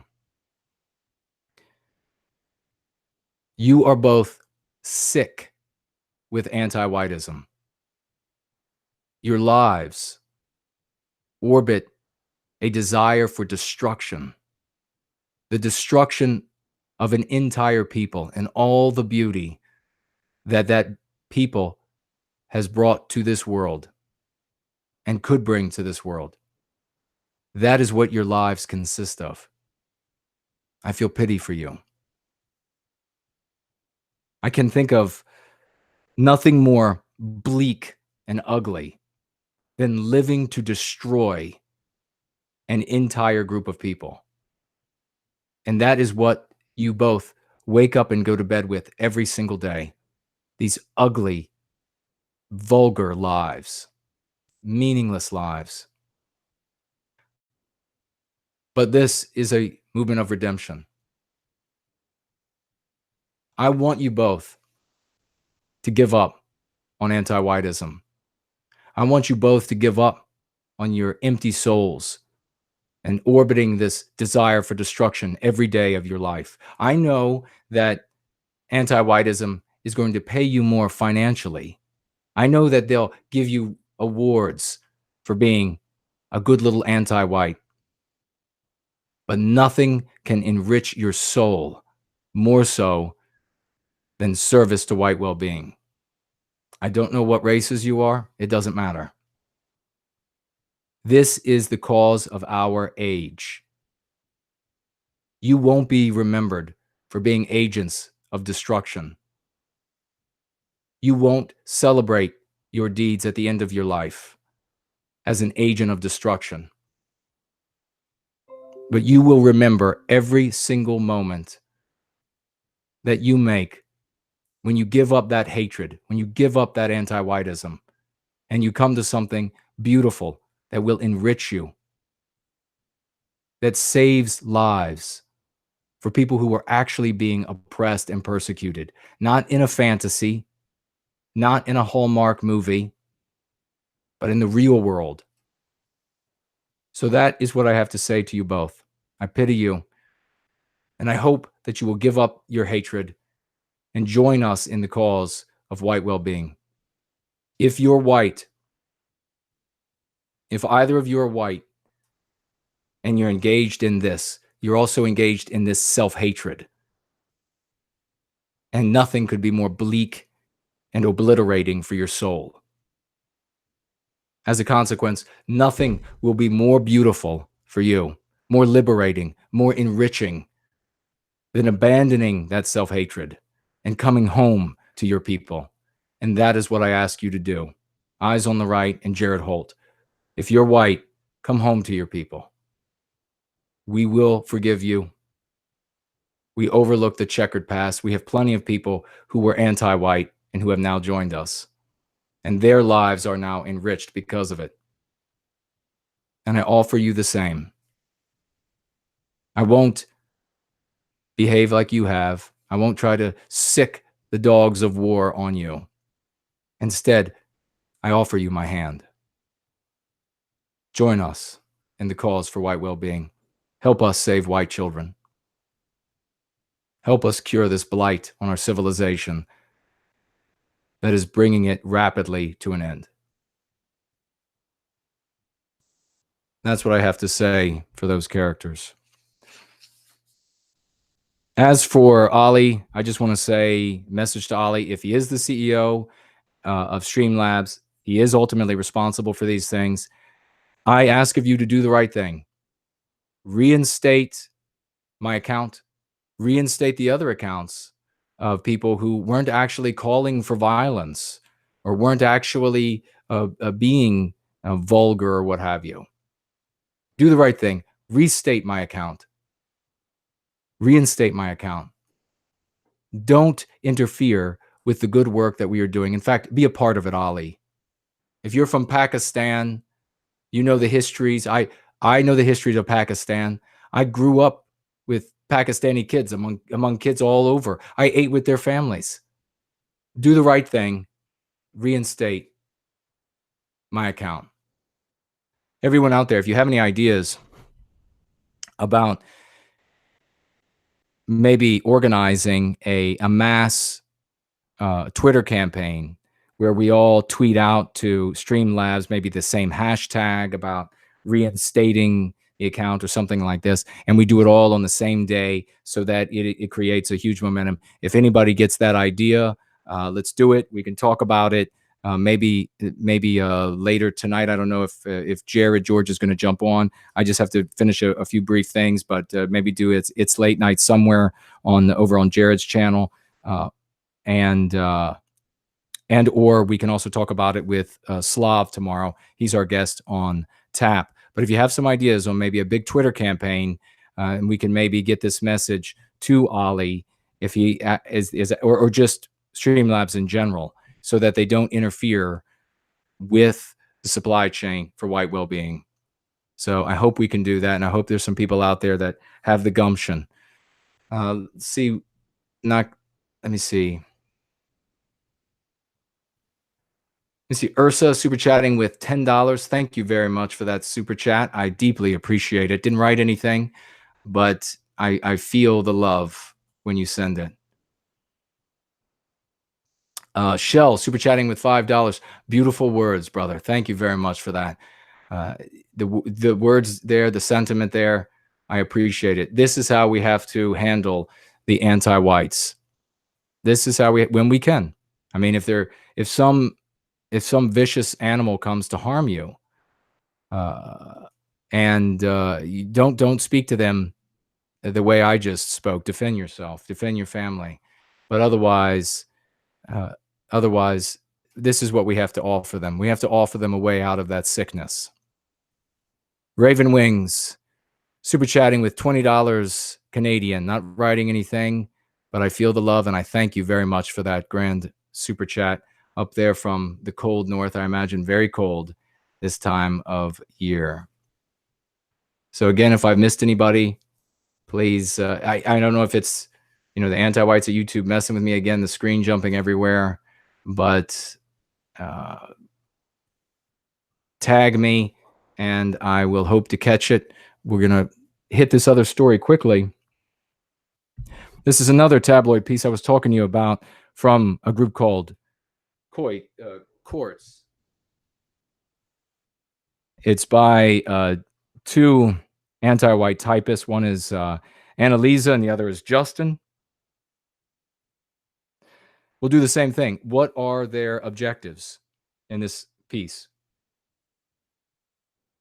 This piece, specifically, it's titled, "There's a disturbing amount of neo-Nazi," and look at the words. Look at the words. We've been talking about this, so you all know. It says it's surprisingly warm.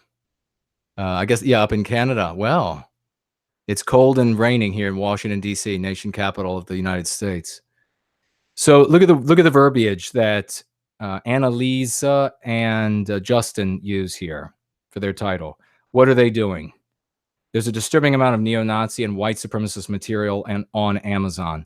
Their objective is to bring attention, just like we saw with the other two. The objective is to bring attention to what Amazon is selling for the purpose of disrupting the supply chain, specifically to prevent people from receiving these ideas contained in these books. Now, what are the ideas that these two people, Annalisa and Justin, I don't know whether she pronounces it with the Z or S sound. I've known two different women with the name. But what is it about these books specifically that these anti-whites are worried about? Does anybody know?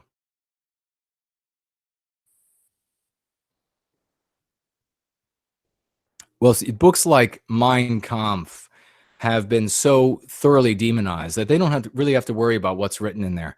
They know that people, the majority of the white population, are going to treat that book like the plague. They're not going to want to touch it. So it's all of these newer books, and it's these books. As far as these two are concerned, these two anti-whites, they contain ideas that in some serve white well-being. Again, the connecting thread. Remember what we were talking about earlier, the connecting thread. These books, in their minds, all contain some measure in some way, shape, or form of a concern for the well-being of white people. Anti-whites object to the well-being of white people. Specifically when it comes to our verbiage, what we're saying here on YouTube or other platforms, and what's written that they can read, what's in my books, what's in Greg's books, what's in Jared Taylor's books. What is it that they don't like about that? I'll tell you what they don't like about that. What they don't like about what we have written in our books is that for the anti-whites to have control over your mind and over your thoughts, they have to prevent you from hearing or reading what we have to say. Say it again with me.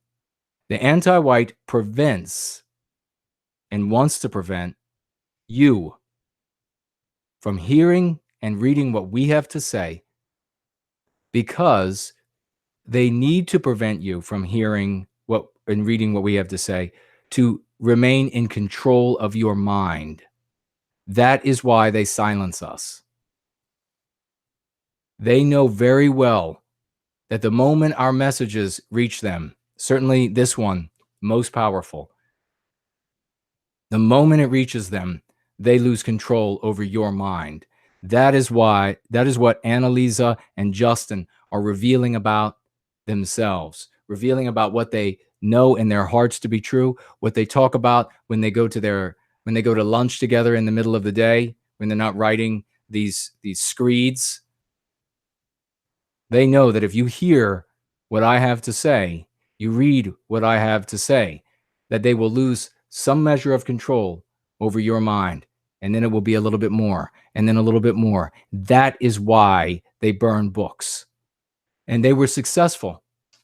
They brought attention to Amazon, and now books are being banned. Books are being burned. by the anti-whites at Amazon. I'm only going to read you what they wrote about my book. It's much too long otherwise. And I love it because it demonstrates exactly, again, what I tell you about the power of what I'm sharing with you. And I will do this again and again until the point is finally driven home and all of you start using these tools. And then more information comes in and we sharpen them further until finally that day comes when the balance of power has shifted. This is what these two anti-white propagandist typists had to say about Born Guilty in an attempt to get it banned. They wrote, Amazon also carries Jason Kuna's Born Guilty, in which the author recounts, quote, from the back of my book, recounts his extraordinary struggle under the physical and psychological abuse of a society obsessed with an anti-white ideology, according to the publisher. It has been named. Here's what they could say bad about my book. Here's what they could say that was negative about my book. Can anybody guess?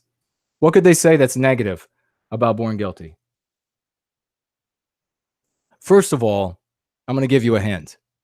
My book wasn't the only one on that list. I wasn't the only one on that list. Quite a few others were on that list, and they have already been demonized. And we talked about this earlier with the same article. It is amazing how beautifully this has come together. It is as though fate has intervened. I took notes on these articles as I skimmed through them, and this has come together with a harmony that seems like it had to have been destined for your and my benefit.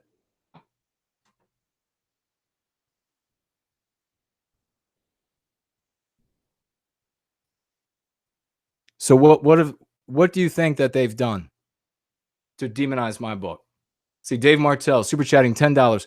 Thank you very much, good sir. Dave is another guy that's out there producing content for the cause of white well-being. Great oration, brother. I'd love to come on soon and talk about being in that article and white well-being. We'll make it happen, brother. We'll do a show. It would be a fiery stream, right? I've lived the opiate plague. My God, I'm sorry to hear that, Dave. I lost too many brothers. Hail. That is a tragic thing, and that hits me. That hits me in my heart. That's one of the biggest differences about what we do here and what's done in some of the other spheres or has been done in some of the other angles in the white positive sphere. And that is that we feel the suffering of our brothers and sisters, our mothers and fathers, our children, our cousins, uncles, and aunts. We feel their suffering, especially when they're anti-white, because they're killing themselves.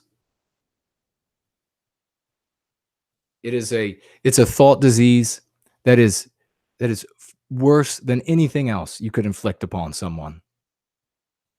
So here's what they had to say. Here's the big negative thing that they had to say about Born Guilty. And in their minds, in the minds of anti-whites, it's dismissed. That's all they had to say. Again, remember what I said earlier.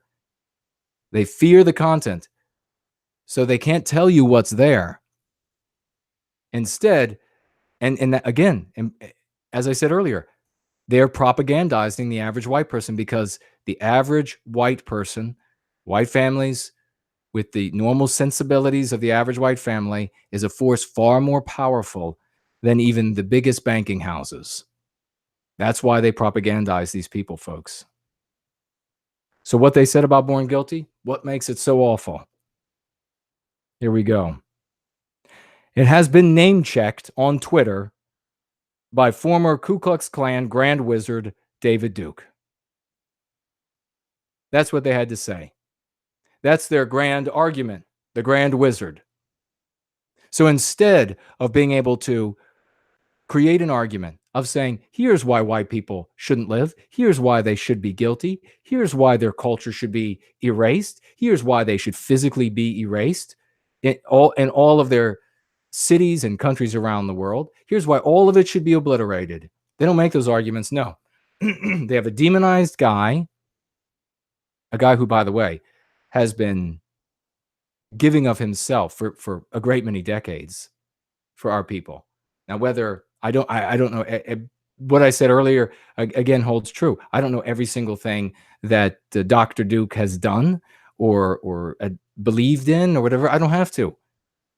Those things in which he has served white well-being, an idea or an act, and at the same time has comported with my morality, which is the basic Christian morality, I support those things 100%. I don't know what else he's done. I don't know every thought in his head. Only the anti-whites would attempt to divide us from each other by coming up with this. Well, if you want to be taken legitimate, Jason, you've got to denounce the grand wizard of the Ku Klux Klan. This guy's. It's been almost like 5 decades since he was involved with the Klan. And by the way, it was legal, I think, when he was. Man, I don't know the story. Maybe somebody can tell us, but it's really immaterial. What they have here is a guy they've demonized, terminology that's ugly and demonized. And so they're going to say, well, this Born Guilty book, it's liked by that guy, and so therefore it's evil. That's the best argument that these two anti-white typists could come up with. And so the same thing for Annalisa and Justin. I offer the exact same advice. And that is, come away from the sickness. Come away from your anti-white hatred. I don't know, by way of your names, if you're white or not. You might well be. Who knows? Who cares? But if you are white and you're living this self-hatred, same exact message applies that I gave to the first two guys. Come away from that. Nothing good will come from it. You won't live a life worth living. You won't be remembered. No one celebrates the destroyer.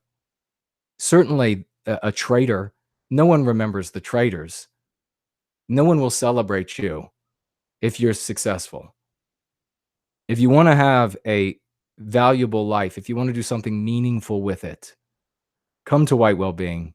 Just like the other two, I offer you my hand. Give up your wretched desire to destroy lives that orbit this desire to destroy Western civilization and inflict harm on Western kind. Give that up. You won't make the money, the cash, but your soul will be infinitely enriched. And so that ultimately is all I had from my notes. Of course, we had so many great things. As I say, this came together. It took a lot longer than I had anticipated, but it came together in a way that, almost seems like it was meant to happen that way. So if anybody has any statements or questions, if I missed any super chats, now's the time before I sign off of here. Let me quickly just check this.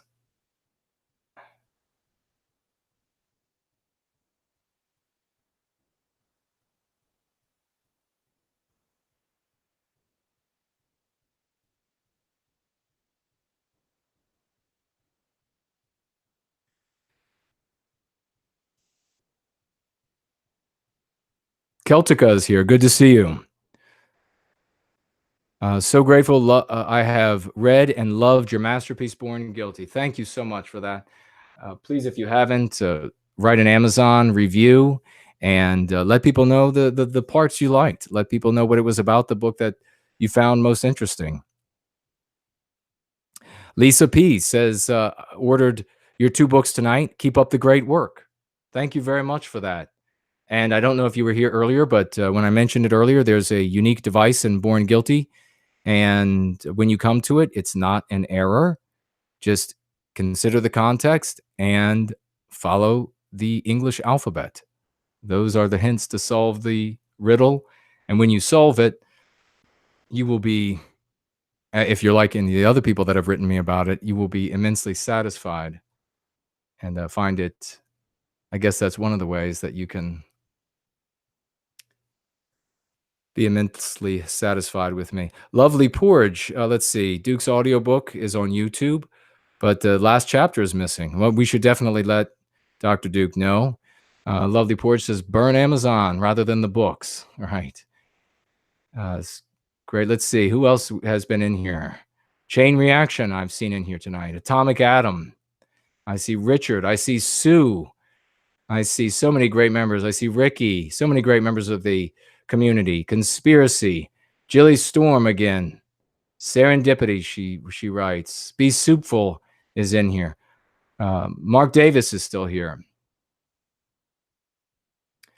Perhaps he thinks free thinkers will pick up Mein Kampf because they think it's taboo. Maybe so. Jilly Storm writes, I got chills. Your sentiment, honor, spirit, and truth are what really saves us, saves people. Amen. I completely agree that it's going to be the honor, it's going to be the dignity, it's going to be the sacrifices that are going to bring us through this. That is where the true power lies. That's where the true power resides. These dialectics, when shared, as I said, when it comes to like using anti-white, that it's got to be something that you can magnify by magnifying the way you use it. And anti-white absolutely works that way. Many of these other dialectics are meant to work the exact same way. So you can use them casually with someone you need to take it easier on, and you can use it more robustly when you have to. And you can see by these articles that were written that they know damn well and good that the dialectic anti-white undermines their position. Hold to it. Now, the first thing, I mean, I've had some people, I had a woman reach out to me, a lovely woman reach out to me and say that when she used it on a man in her life, that he resorted to increased name calling. And that is going to be, with many people, the response, because they know that it undermines the position that they hold. They know in their heart that they have no retort to that. And so at first you'll see an I guess escalated tantrum from them, and then eventually they will surrender internally, and then eventually externally. So if it's people that you have to deal with on a regular basis, don't shy away from it just because they become increasingly like childlike in their response. Don't back off. If something is anti-white, say it. If an opinion is anti-white, say it. If a movie is anti-white, say it. Don't back off.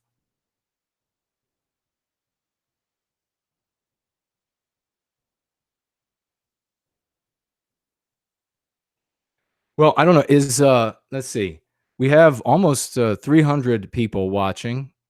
Looks like it's fluctuating between 260, 300.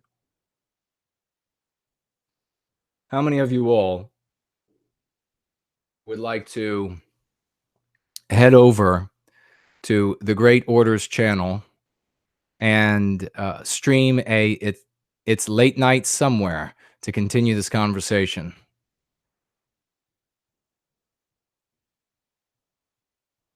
Scoto writing chug, no white guilt. Chug the water, indeed. Billy Hunter, thanks for another awesome stream. You rock, man. Thank you for being here.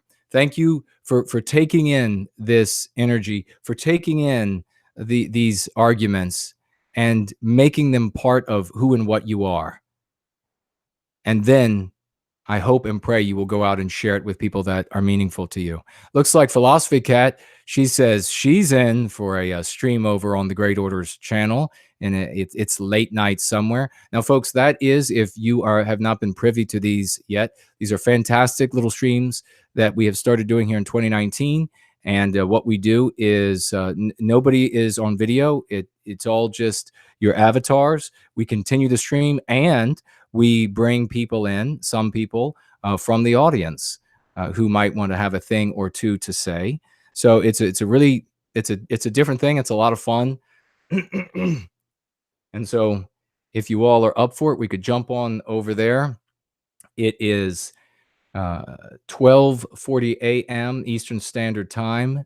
I think probably another hour would be easy for me, and probably looks like I'm seeing a lot of interest. So maybe a lot of you as well. So if any of you want to continue the conversation, speak up now, forever hold your peace. And there's a possibility that you'll be able to be brought onto the stream. Of course, if you're brought onto the stream, you have to be very mindful of the language that you use.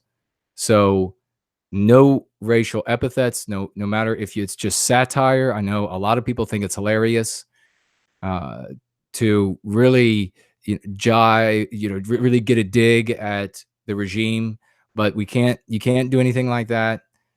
You can't. everything that you think you can't say, you can't say.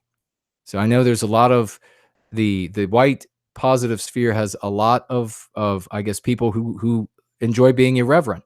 And when you look at anti-whites in their sphere, they have a lot of irreverent people as well. But they have a lot of apologists in the regime for them. When they're irreverent and engage in satire, they forgive and forget.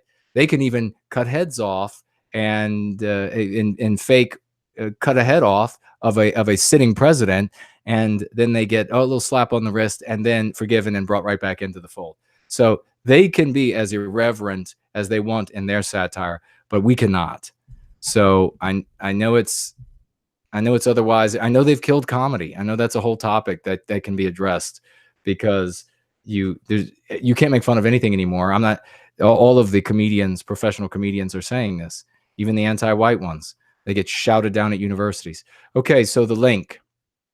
Let me get you Jared George's link, and I will drop it in the chat right now. And everybody, what you have to do, if you're not already a subscribe to his channel, you need to do it. It's just one click. Just subscribe to his channel. Also, click the bell on mine as well. It's going to make it increasingly difficult for the anti-whites to continue to throttle us. So let me grab the link right now.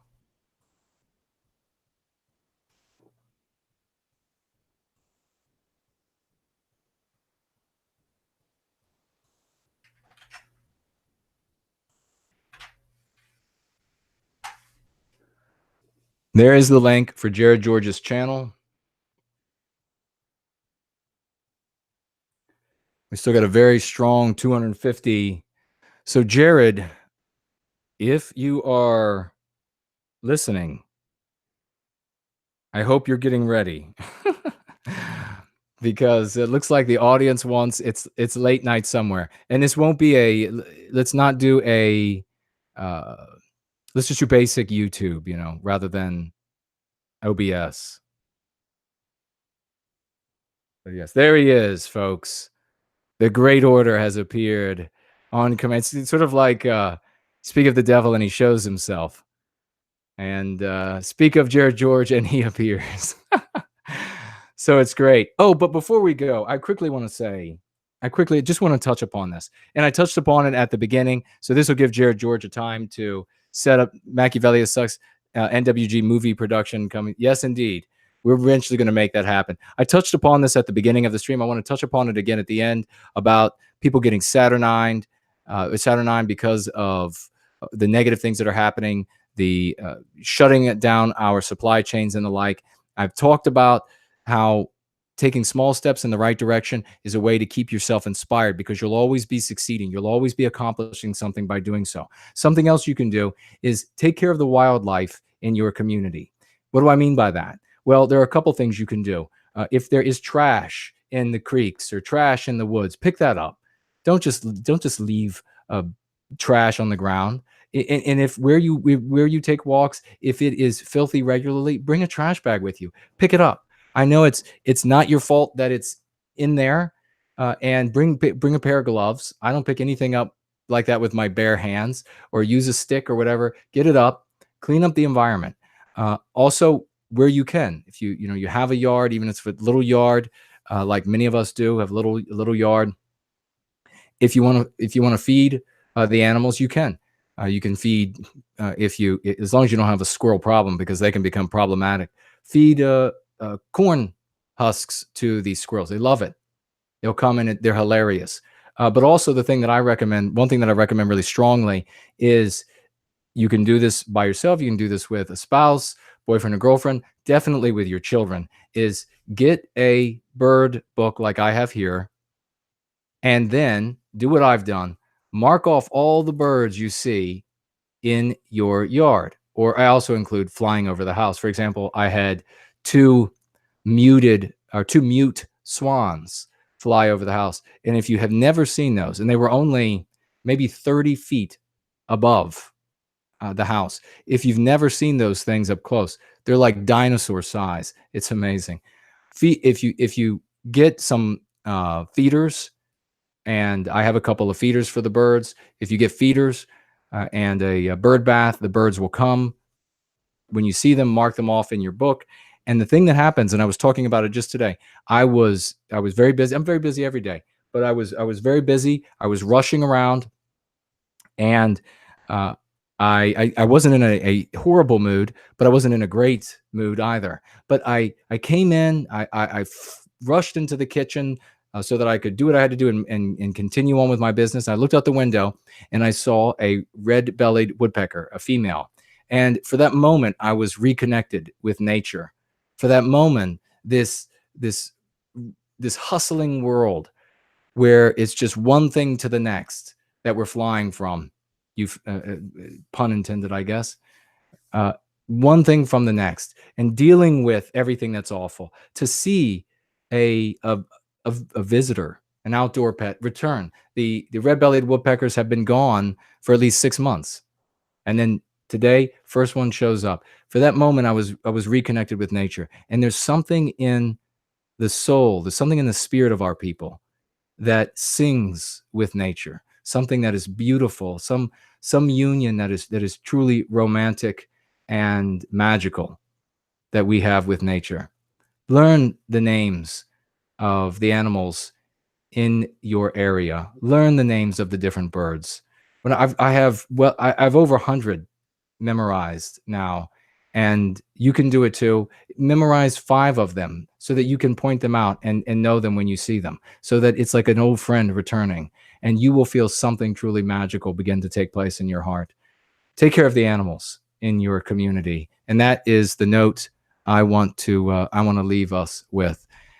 It's been a fabulous Going Free stream. Thank you all for being here. Please share it with all of your circles of influence. I want to thank, I don't know, other than Jared George, I don't know if we had any mods. Maybe we did.